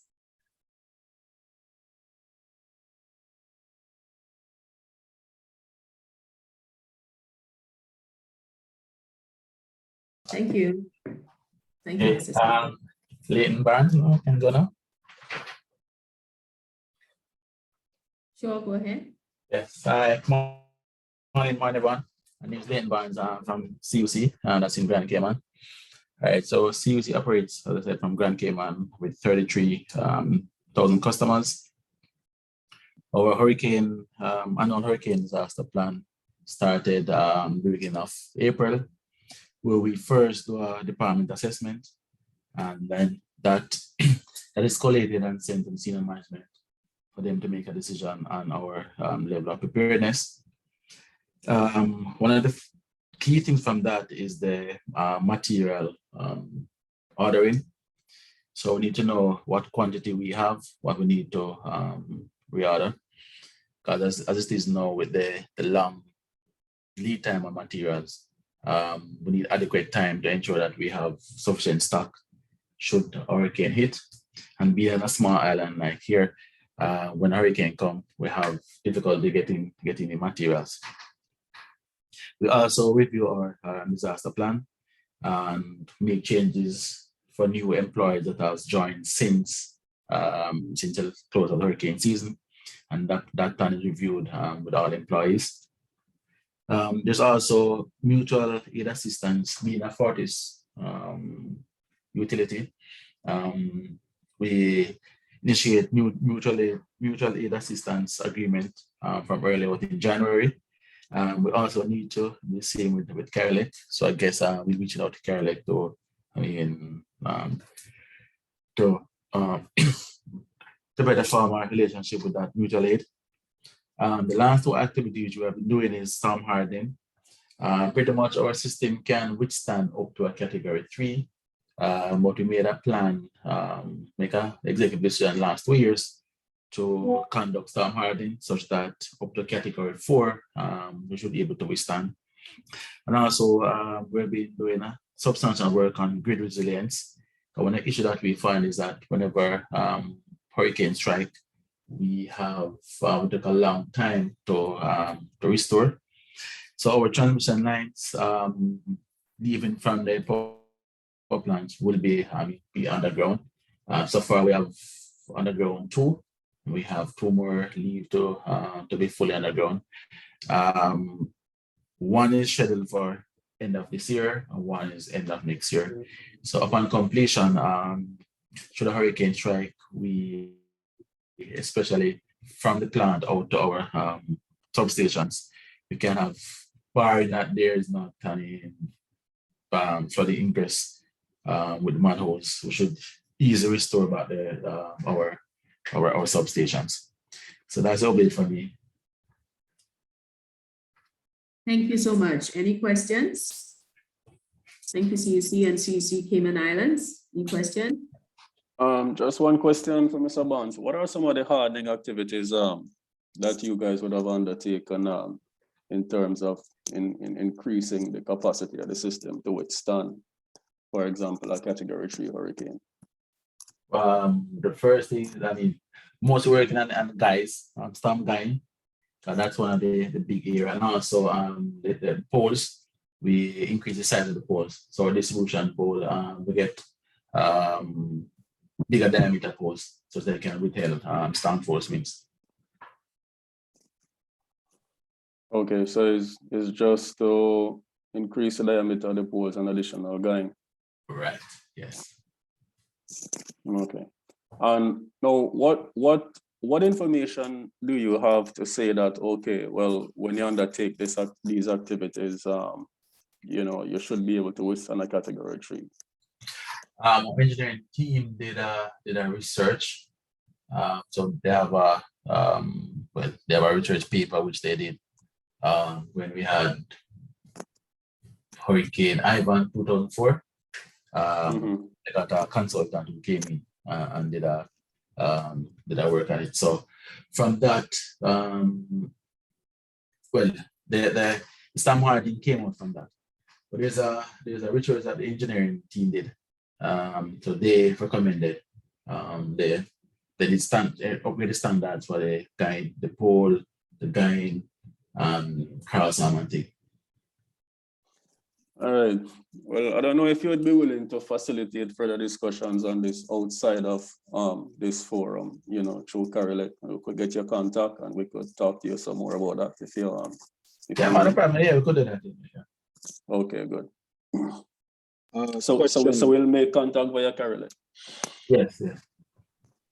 I have one question. I know probably you guys don't deal with the water part of the operational system, but here in St. Martin, GB takes care of both electrical and water.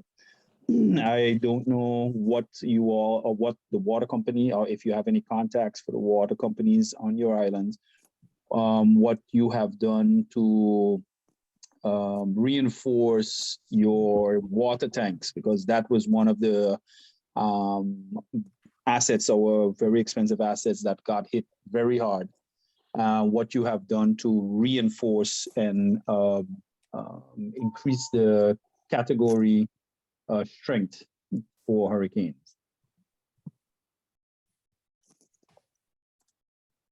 Thank you, Patrick. I'm not sure if we have anyone from Stuco and St. Eustatius that may be able to provide some feedback here, or APUA.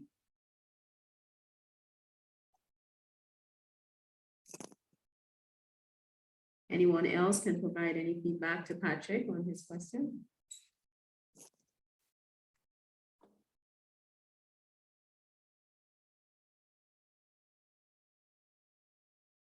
Okay, thank you. Patrick, what we can do is connect you with St. Eustatius, Mr. Kubale, the CEO there. He has some experience with dealing with that, so we'll connect you with him to see if he can provide you with any additional information in terms of hardening on that aspect of your operations.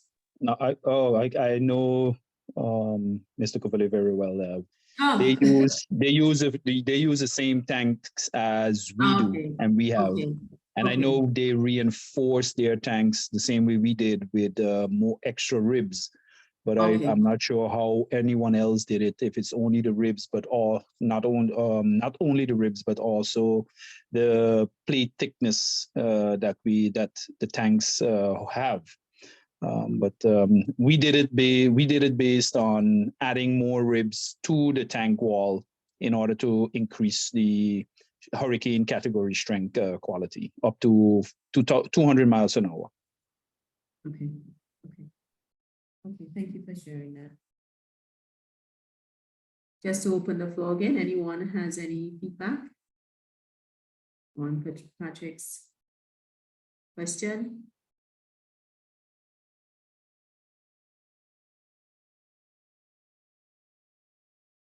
All right, we'll move on. I deviated slightly from the alphabetical order.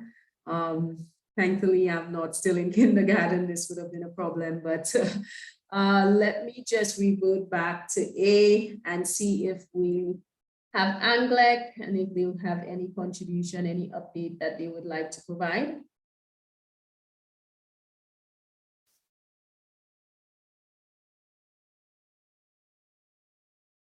Anyone from ANGLEC would like to come on and give a quick update? Hello? Hi. Hello? Okay, we can hear you. You can hear me? Yes, we can. Okay, I'm just joining. I know you see the name Shanique. My name is actually Steve. Yes. And I'm the Chief Operations Manager, ANGLEC. I'll just speak briefly to our protocol and our readiness. Normally we, June 1 is certainly when hurricanes start for us. We already started discussions. However, we do have a well-established hurricane plan. We being the most northerly, naturally we are also in the hurricane belt, our last hurricane would have been Irma, which actually the eye would have passed directly over Anguilla and St. Martin. So in terms of the experience, it's pretty fresh with us. That naturally would have depleted most of our stocks. So I would dare say that whereas prior to Irma, in terms of our buffer stocks and thing, we were well positioned, and it certainly served the purpose that being a category 5. It really exhausts all the resources we had. Nonetheless, we still stand ready. Thankfully, we have been able to enjoy a period of no hurricane since 2017. So in 2023, our planning has started, and we are much better place to be able to, because we learned a lot we have learned from that hurricane. Yeah. Whereas we had one approach, now we have actually since then developed what we call 2 minor. There's a plan for minor and there's a plan for major approach. Yeah. So we have had to adapt our hurricane plan a bit after that experience. In terms of stocks and materials, at this point, we are well stocked. We are still right now just finalizing. Of course, finance is a big part. We, however, we've come across some hiccups because the supply chain has certainly caused some challenge in recent times. Transformers is always a big item on our list because we would have lost quite a bit of that in our experience with Irma. So we've been trying very much to stock up on those, and we continue to have some challenge in that area. So it's one area that leaves us a little vulnerable. Other than that, we are well positioned. We have managed to stock up on the necessary poles and things. So we would say, all in all, we're in not too bad shape. Thank you so much, Steve. Thank you for that update. Any questions for Steve?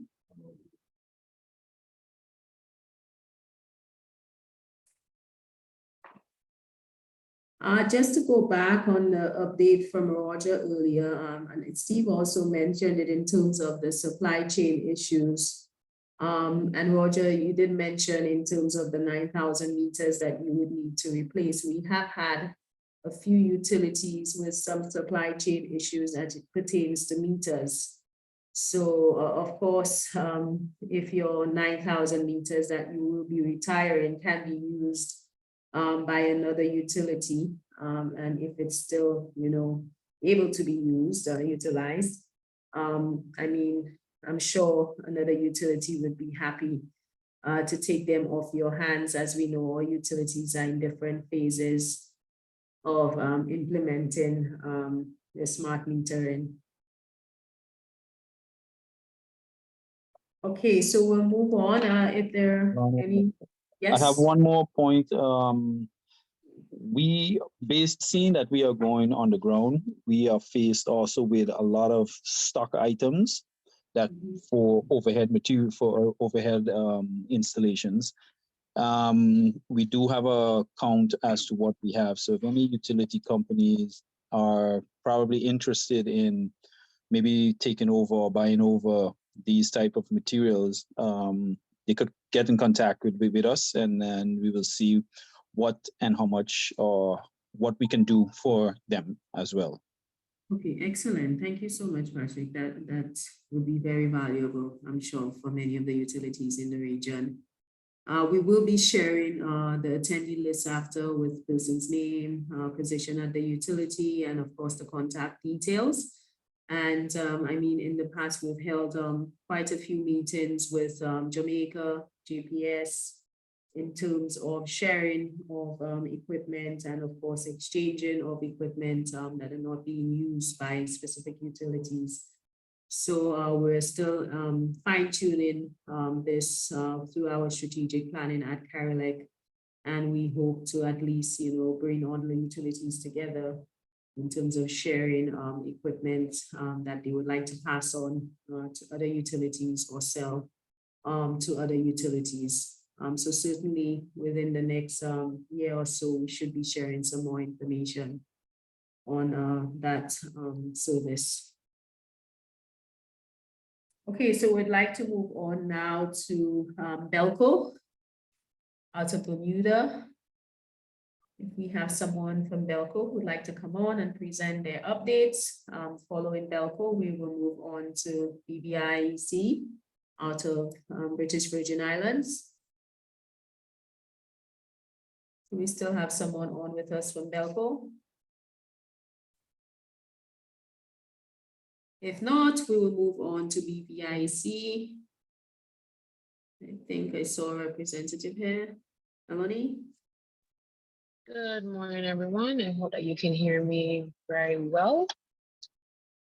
It is a pleasure to be with you today. Our update is quite similar to those that have gone before us.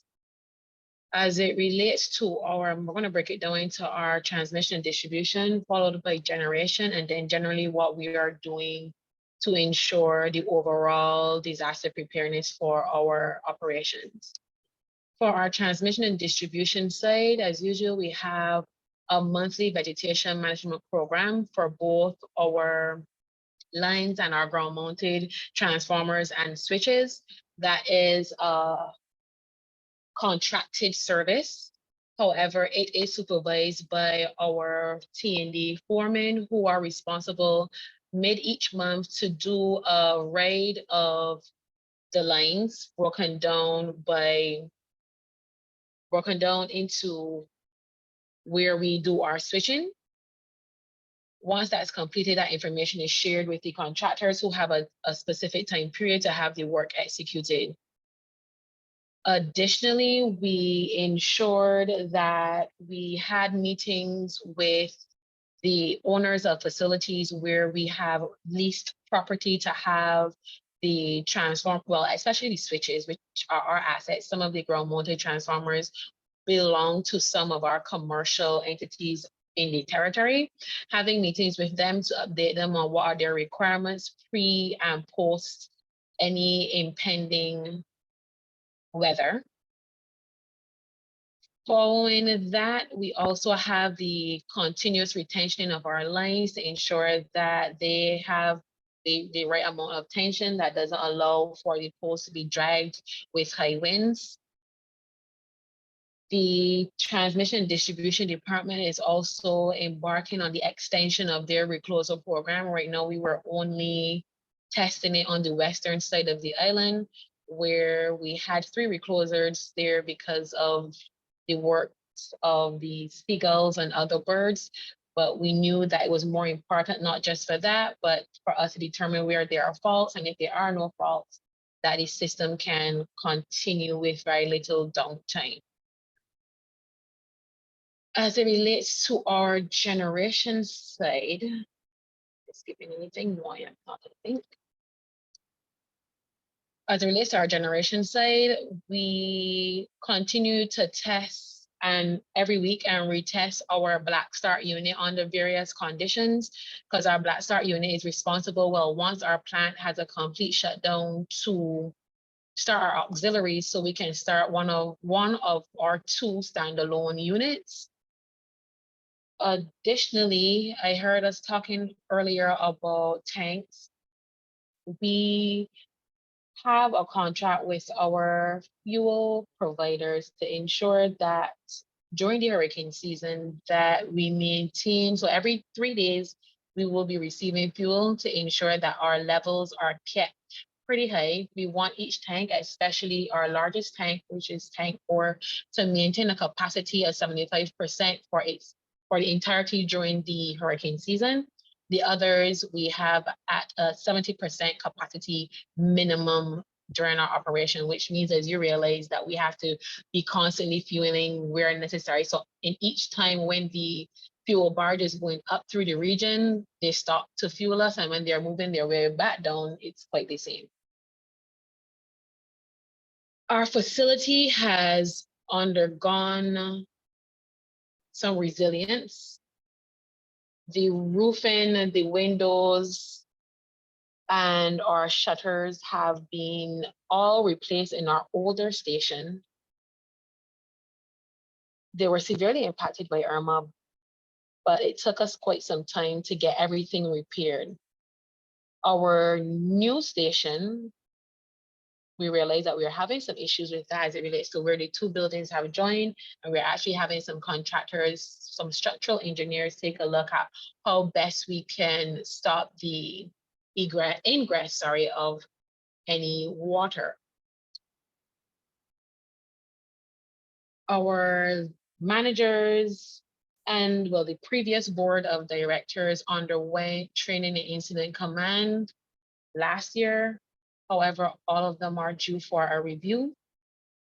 Our entire disaster mitigation and preparedness plan is currently under review by our incoming board and our incoming soon to be new general manager. And because of that current state, everything basically is awaiting approval. So as I responded in the survey, nothing is quite finalized for this season as we are awaiting new management and leadership to determine what our true response would be. We know that that shouldn't be the case. However, we do know that we need the ownership of all levels of management and staff into our disaster preparedness and response plan. I think that is my update for now.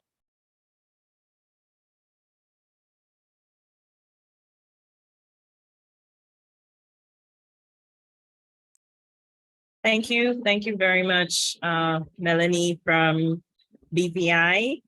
Thank you for that update. Do we have any questions for Melanie?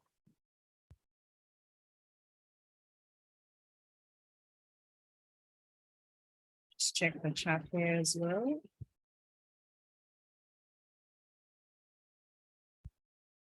Okay, so if we don't have any questions for Melanie, we will move on to another presentation. Thank you again, Melanie. We will move on to LUCILEC. We have Ms. Priscilla Stanislas today with us from LUCILEC. You can go ahead with your updates. Good morning, everyone. I'm the Health and Safety Officer at LUCILEC. Normally we would have our T&D crew making this presentation, but they're engaged otherwise today. We are nearing the end of our hurricane preparedness for 2023. Our report is due at the end of this year, at the end of this month, sorry. We have commenced the inspection of our feeders on the network. We are nearing the end of this. We have done all of the feeder assignments of the team leads. So in the event that we are impacted, you know, we have our teams ready. They have been assigned to the entire network. The teams have been prepared so they could commence their initial assessment very early.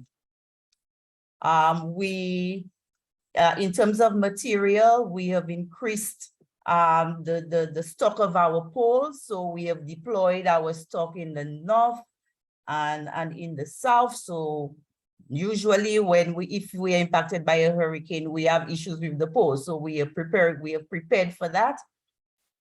In terms of tree trimming, we are also in a state of readiness for that. We have done a lot of the tree trimming. We have increased tree trimming and done, you know, particularly on the right of way on the transmission and the distribution network. In terms of communication, which is very important, because normally after the passage of, you know, those hurricanes, communication is usually a big problem. And we rely on the use of cell phones for communication. So because of that, and because of our experiences in the past, we had 6 satellite phones in use. We have purchased an additional 15 satellite phones to allow us to communicate better. if we are impacted this year. So we have our ongoing inspections of the network to make sure that we are prepared, you know, for the 1st of June. And these days, it's not usually the hurricane season. Sometimes we have troughs that cause more damage than hurricanes itself. So we have to be constantly in a state of readiness. In terms of our supplies, our spares, our critical spares, I think like those who have reported before, since COVID, we have been experiencing some challenges with our critical spares. There have been some significant delays with spares from our suppliers, and that goes way back to some of the suppliers, because some of the suppliers are saying that they do not even have the raw material to manufacture the parts. So we have been experiencing some delays, and you know, we are being told that some of our purchases, our delivery times we have been told it will be all the way in 2024. So we have challenges with that, in terms particularly for the meters. I think Barbados Light and Power mentioned the meters is the same problem we are experiencing with the meters. And so we have to, the T&D side, on the T&D side, they are looking at, you know, purchasing maybe a different type of meter to what we have right now. I do not have all the details on that, but so far we have a conditional order for 3,000 meters, and you know, that's not even confirmed yet. So we do have a problem there, but we are working with our suppliers. Included on our critical spares, this is also our transformers, our stock of transformers. We are having some issues there, but we are prepared. As part of our preparedness, we have a critical supplies list that we have prepared. And we are now looking at, you know, working with the suppliers to tell us what the lead times for delivery would be, so we can, you know, we can better plan in the event that, you know, we do not have sufficient supplies for if we are impacted. But we are also working on our with our suppliers. We have made some tentative arrangements, you know, to have an agreement that if we are affected, even if our orders, we may not be able to get our orders, but if we are affected, that they would be willing to assist to make sure that we get some supplies. So in terms, I just want to share a little bit on what we experienced last year, how we were impacted. So last year on the 5th of November last year, we had a flash flooding at our Union substation. I want that 1 out of 7 substations, and there was significant damage to the electrical components, and there was a complete loss of power at that substation. Since then, we've done some flood mitigation at that substation, and it also includes the clearing of drains. We have gone to clear drains at the other substations. But at the Union substation, we have successfully blocked off some cable trenches that allowed more water to enter the substations. We have the flood doors installed, but we are also looking at installing additional monitors, water level switches for the Union substation, and also adding video monitoring. So we would have some ideas to, you know, where the water level is, so we could do the switching before the substation is impacted. We continue to work on our plan. Hopefully we will be ready. We are constantly working. The disaster management plan is a work in progress, always preparing. We are in the hurricane belt, so we continue our preparedness planning, and we have our contractors. We work with our contractors as part of our planning. So in the event that we are impacted, we have them ready to assist us in any necessary restoration. And of course, we know we in a position to call on CARILEC to provide us any assistance necessary in the event that we need that. Thank you very much. That's my presentation today. Thank you very much, Priscilla. Thank you for that presentation and sharing what's been happening in the disaster management realm with CARILEC over the past year. And just to confirm your sentiments, of course, that CARILEC stands ready to assist in whatever capacity may be possible. Just to alert our coordinators that we have a message in the chat from Patrick from St. Martin, just providing contact information for a supplier for electrical meters. So if you're interested, please go check that out in the chat. Do we have any questions for Priscilla from CARILEC? Any questions or comments on her update?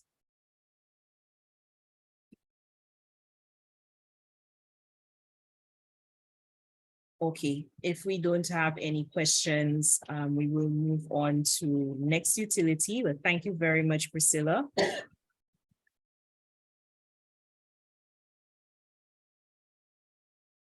I heard someone turn on their mic.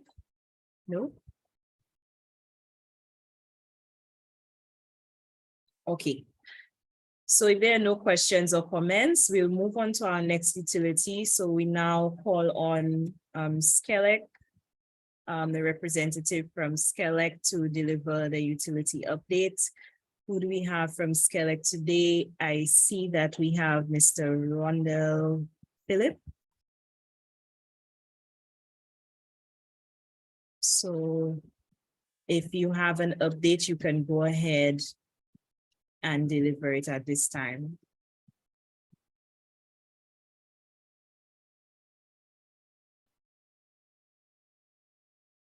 Is anyone from CARILEC on? I see we have Mr. Rondell Philip from CARILEC.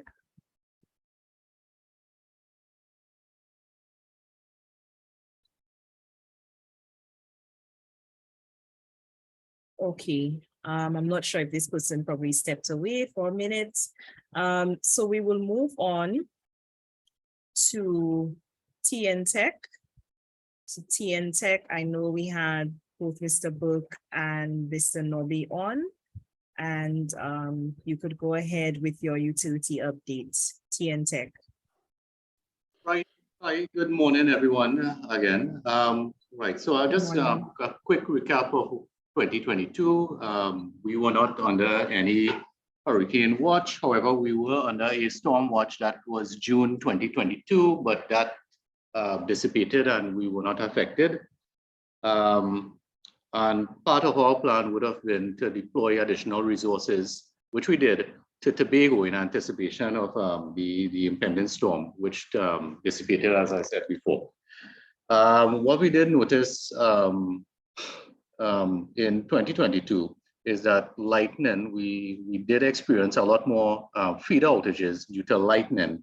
And it seems to be, whether it be due to development or global warming, climate change, flooding seems to be getting worse. We would have had at the end of November last year, areas prone to flooding, historically prone to flooding, being submerged for up to 5 days after the rains had subsided. So that was a cause of concern, and we were indeed challenged by that. Having said that, what are we doing and what is happening going forward? So at this point in time, we are presently updating our zonal plan, and we do in fact have an overall plan for the commission. But what we do recognize is that our plans, we need to improve our plan. And one of the ways that we are looking to improve the plan is also through the establishment of a dedicated section for disaster preparedness. Hence the reason Mr. Burke is present here. Mr. Burke right now is in the position of the acting senior engineer, disaster preparedness. So he has been actually engaging in a number of key stakeholders as we look to improve the plan. And we're basically talking about a lot of hurricane, but he's also looking at earthquakes. Later on, he'll be looking at cyber attack. But in terms of hurricanes, etc., he has gone to the Met Office. In terms of earthquakes, he has gone to UV seismic. We have been approached CARILEC, and we have been getting a lot of support from CARILEC. And in the utility industry right now, there's a lot of talk about hardening. And based on the data we have been gathering from the Met Office and some of the studies we have seen, there may be a need for us to harden. But so we are still trying to ascertain that. And so we are actually exploring if it is that we need to go and do a further risk assessment, because we have gathered a lot of qualitative information. But in terms of a quantitative analysis and if hardening is necessary and to what extent, we are still exploring that. So we have been engaging CARILEC for those who have done it before. I know Mr. Burke would have spoken to mention that he would be engaging one of the utilities after. So we are, because hardening comes at a cost, and who's to say right now our system is predominantly category 1. You harden to 2 or 3, and then the 4 passes, and everybody wants to know why you went to 2 or 3. So it has to be what we see in there. We may need to do some further analysis, because hardening comes at a substantial cost. Our system, distribution system, is predominantly galvanized steel and concrete poles.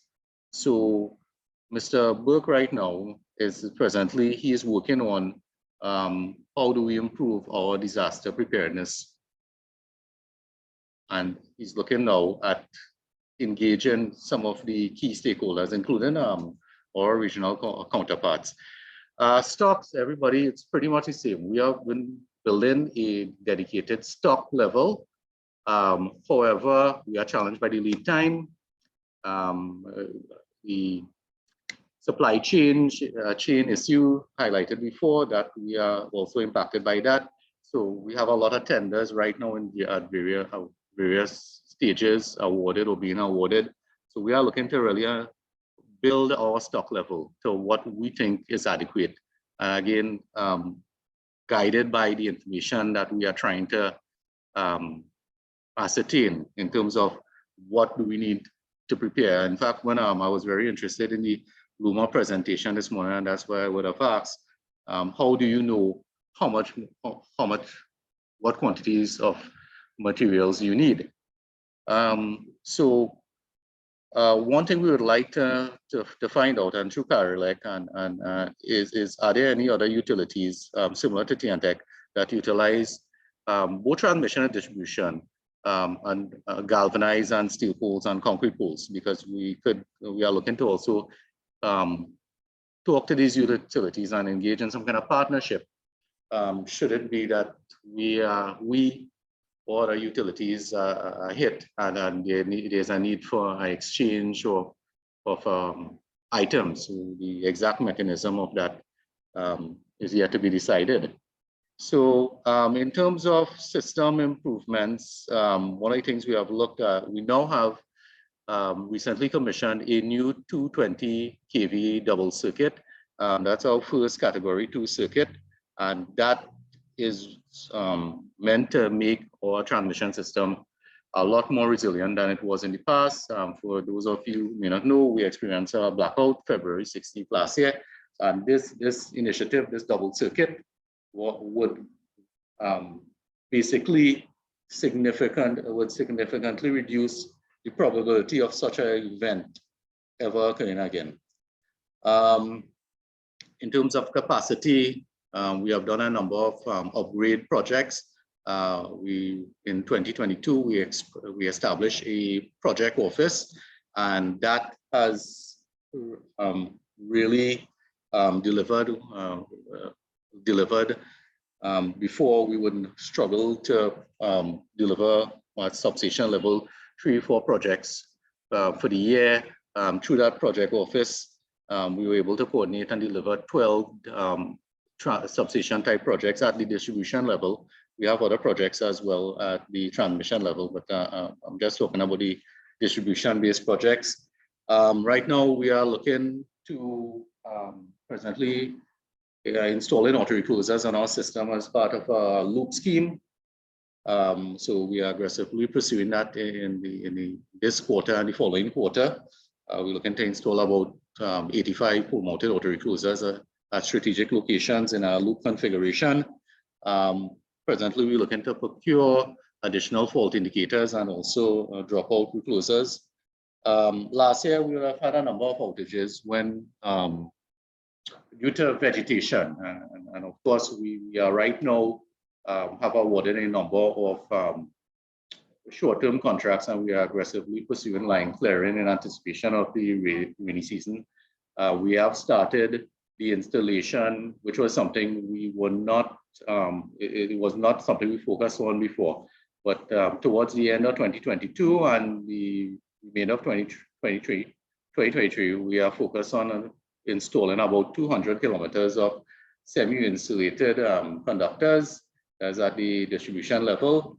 Lightning, right? So we would have had a lot of outages and in particular feeder trips due to lightning in 2022. One thing we have acquired, what is a software by the name of Visala, which is a lightning detection software where you can also access historical information.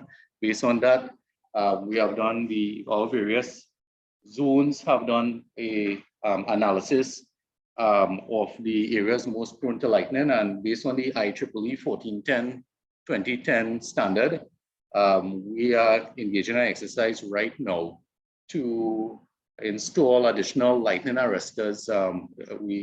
In terms of the 1410, we are trying to implement the practical aspects of that report.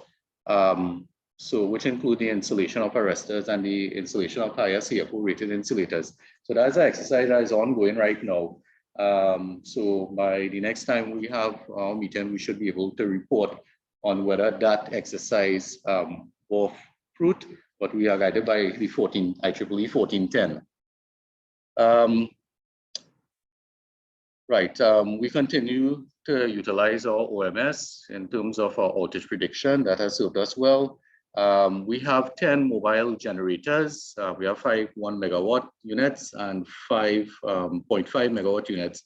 So, but this will be for 2024. We are looking to procure a number of mobile generators, again, 2 megawatt units. We possibly looking to procure about 4. The flooding aspect of it, the substation mitigation that I heard Lucy talking about, we have similar issues. We have installed the flood barriers, the trenches. Of course, you install the flood barriers, and the trenches are sometimes an issue. So we've tried to seal the trenches in those areas prone. So we are also challenged by those issues. The use of drones. We have also retrofitted a number of 4x4 vehicles with the snorkels to be able to access flood-prone areas. At the end of 2022, and I would have mentioned the flooding, we did receive our amphibious vehicle. We received it late, and under emergency situations, we were able to access, and that was to the end of the rainy season. Under emergency conditions, we did a trial of the amphibious vehicle, and we were able to access a flood-prone area and restore supply. So with the pending rainy season, that is something that we now have in our arsenal, and we'll be utilizing and reporting on the effectiveness of same. So in terms of support from CARILEC, again, CARILEC has been supporting us really and truly. The utilities that have engaged in some level of risk assessment, we'd like to talk to them. And any similar systems, we are a 60 hertz system, in particular the galvanized and the steel poles. Anyone who has a similar type system, we would also like to engage in discussions with them to see if we can come to some kind of understanding. And That's it on the TNTech side. I hope I wasn't too short or too long. All right, so Karen. Thank you, Mr. Nobe. Perfect timing, not too short, not too long. Just wanted to indicate, based on your update concerning the galvanized and steel poles, that we could discuss further on our end as we've been doing, and to put you in connection with other utilities who would be able to assist on that venture. Are there any questions or feedback based on that, or other utility representatives on the call who can assist TNTech in that realm and would like to indicate so right now? Or any general questions or feedback for Mr. Nobe from TNTech?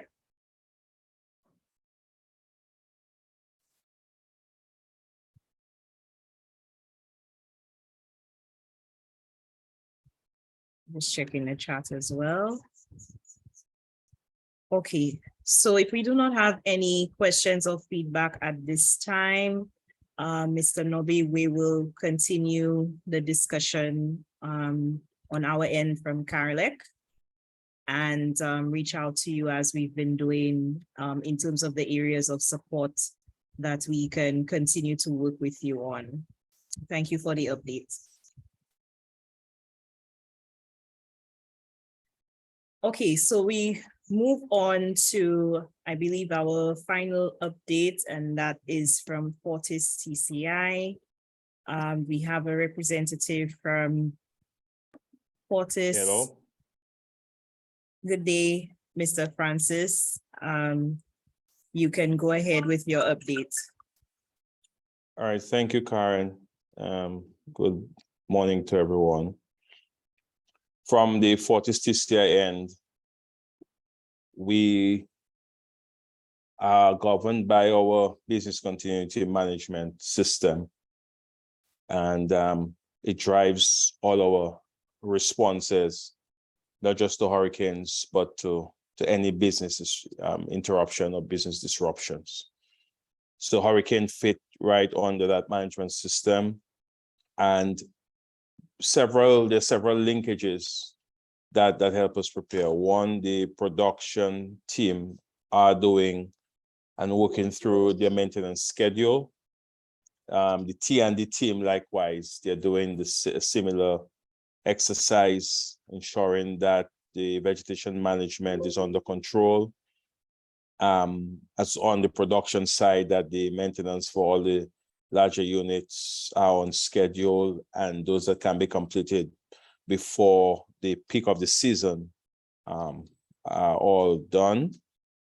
And then on the other corporate side and other activities, we are working through our business BIAs or business plans now to ensure that all our departments' BIAs are aligned and they are current. Also, the plans to support their restoration efforts are also current. So we're working through that exercise. In addition to that, we have sent out our hurricane checklist to each department, and HODs have completed and have submitted those checklists back to us.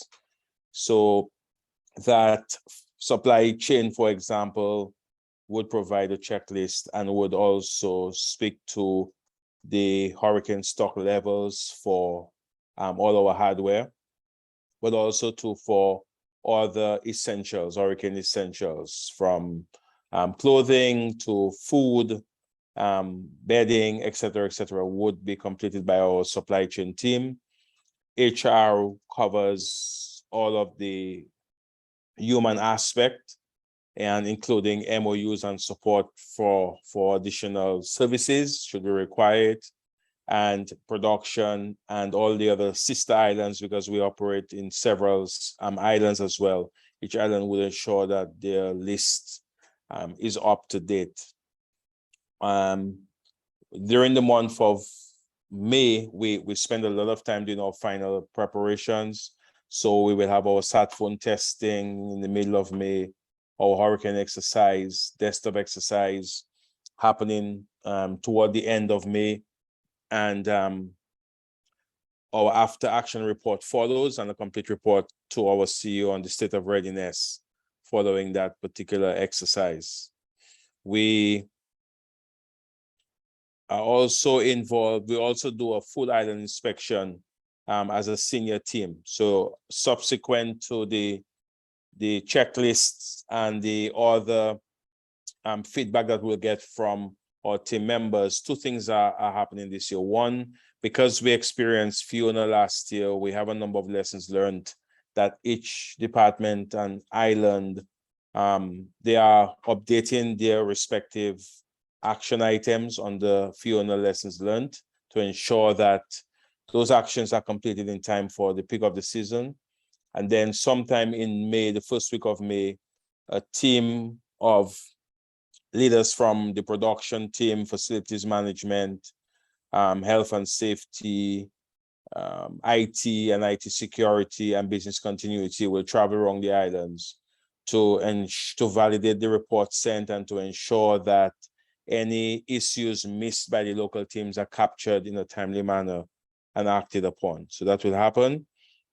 And once we have completed all of these processes, we then do a final report to our CEO to give the state of readiness. We have all, our preparation is all year round because our BCM require of us to take actions at different intervals. And what we do, we link our BCM to our EHS management systems, to our IT management systems, to our asset management systems. So as we do facilities inspections throughout the year, asset inspection and maintenance, they all link back to our hurricane preparedness plans so that we are always in a state of readiness, not just for hurricanes, but for multi-hazard issues. And for this year, as we prepare, we also think about multi-hazards. So not just a hurricane, like we did during COVID, we also prepared for COVID, but you may have flooding during that particular event. That would be separate and distinct. And you can have other hazards that we are preparing for under our BCM because our plans are already drawn up. So that's where we are. We are in a general state of readiness, and over the next couple of weeks, we'll be completing our preparedness and be fully ready for the hurricane season. That's it from us. Thank you. Thank you very much, Marcus Francis from Fortis TCI. Thank you for that very comprehensive update. Do we have any questions for Mr. Francis from Fortis TCI?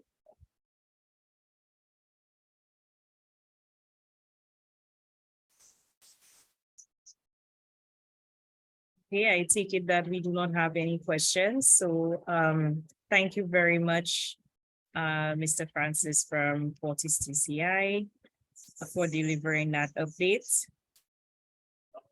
And I believe that this last update takes us to our final utility. If there is any utility, which I don't think that we missed, please let us know, but I think we've covered everybody on the call today. So just to wrap up here, we've heard from approximately, I would say 13 utilities. So we've heard from TNTech, LUCILEC, CUC. We had our opening presentation earlier this morning from LUMA. We've also heard from BVIEC. We've heard from ANGLEC, from NEVLEC, NVGBE from St. Martin. We've heard from Barbados Light and Power, BLPC. We've heard from Bell. We've heard from APUA. And we also have had on the call with us GB Power. We've had CARILEC. CARILEC will be providing the update via email. So they did indicate this. So once we do have that update via email, we will be sure to share that with everyone. And we also have on with us the Belco as well, CARILEC, as I mentioned, GB Power. So thank you to everyone for your updates, for sharing your information with us in terms of what has been happening in the realms of disaster. Again, a lot of crossovers amongst the utilities in terms of challenges, a lot of supply chain issues, challenges with unexpected weather events as well, flash flooding in some circumstances as well, as we heard from TNTech and LUCILEC as well. And so we hope that through the utility update session, you've been able to find great value, share common ground and solutions as well to the current challenges. So at this time, I believe that we have another poll. So we will just put that up on the screen right now. I think it's just one question. So Nikita, you can go ahead with that, please.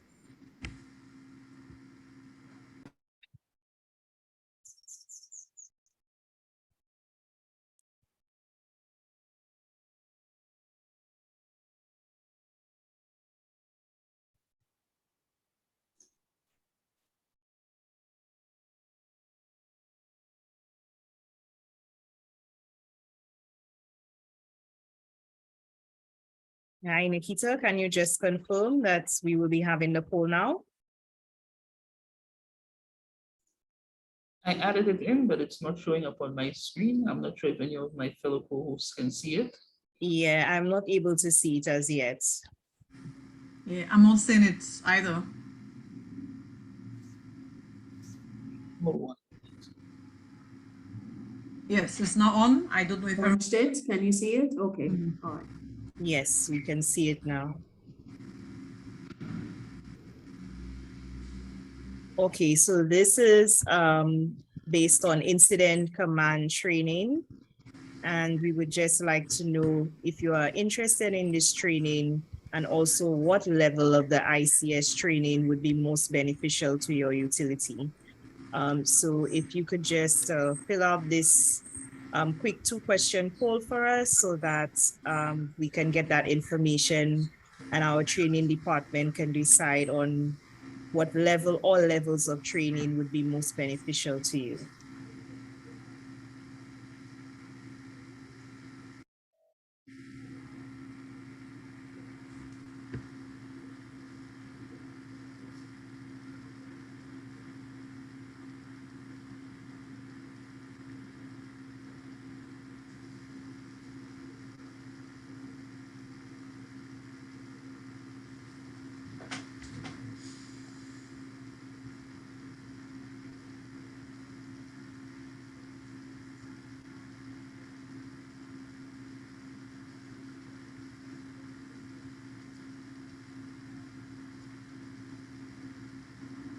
So while this poll is being completed, just to recap that we will be sending over the proceeds from today's roundtable meeting within 7 days of this meeting.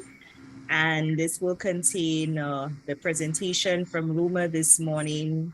We will also have the full recording of today's meeting as well for your referral.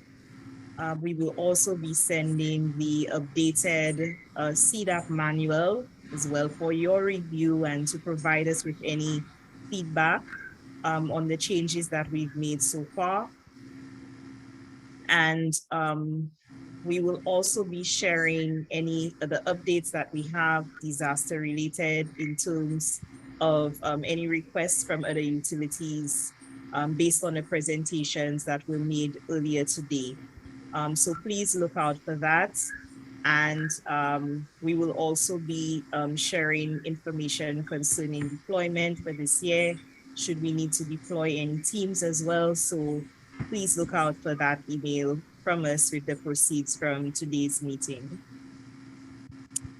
So I see that we have 45% response rate so far in our poll. So just encouraging you, if you have not done so, to just to fill out the 2 questions, to respond to the 2 questions in the poll that is up on the screen right now. And we're just going to give another minute to 2 minutes so that you can do so.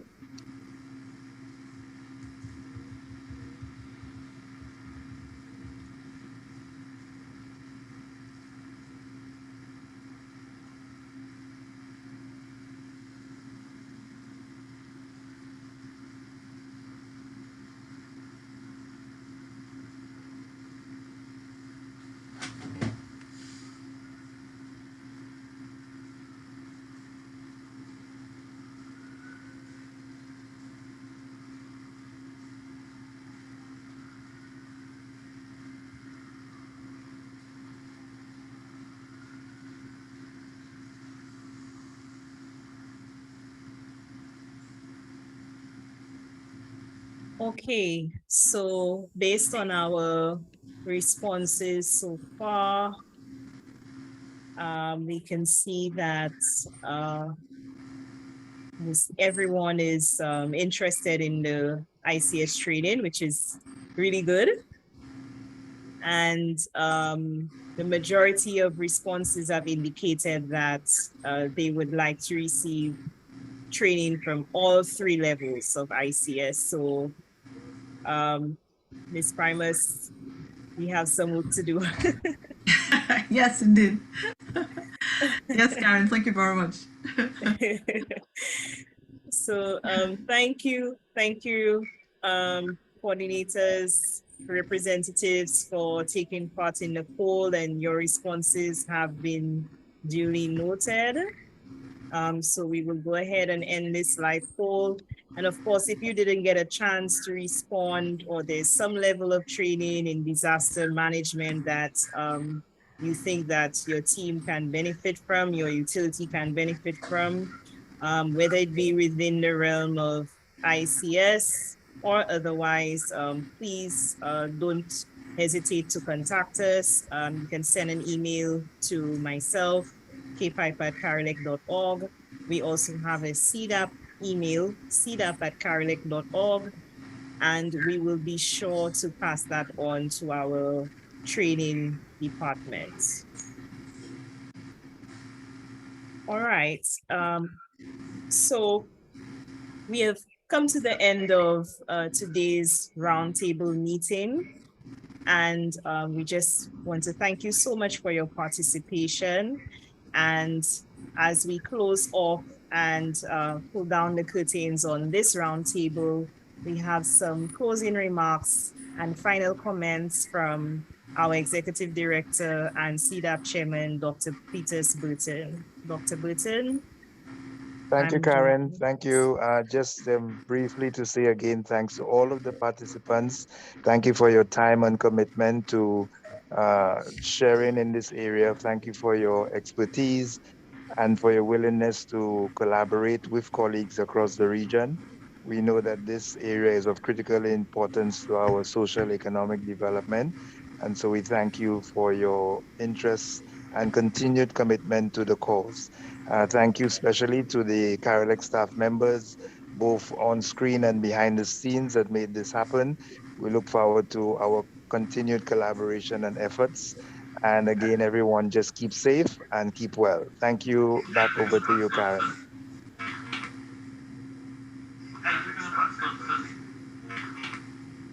Pardon, somebody? Yes, somebody is unmuted. Oh, okay, maybe that's all it is. Okay. Yes, Well, yes. over to you, Karen, Master Control. Thank you for your masterful master of ceremonies and sharing this. And for Alana, Lorena behind the scenes, and Nikki for your IT support in particular. Goodbye, everyone. Thank you, Dr. Burton. And again, thank you to everyone, all of our disaster colleagues. throughout the utilities. Thank you for joining us.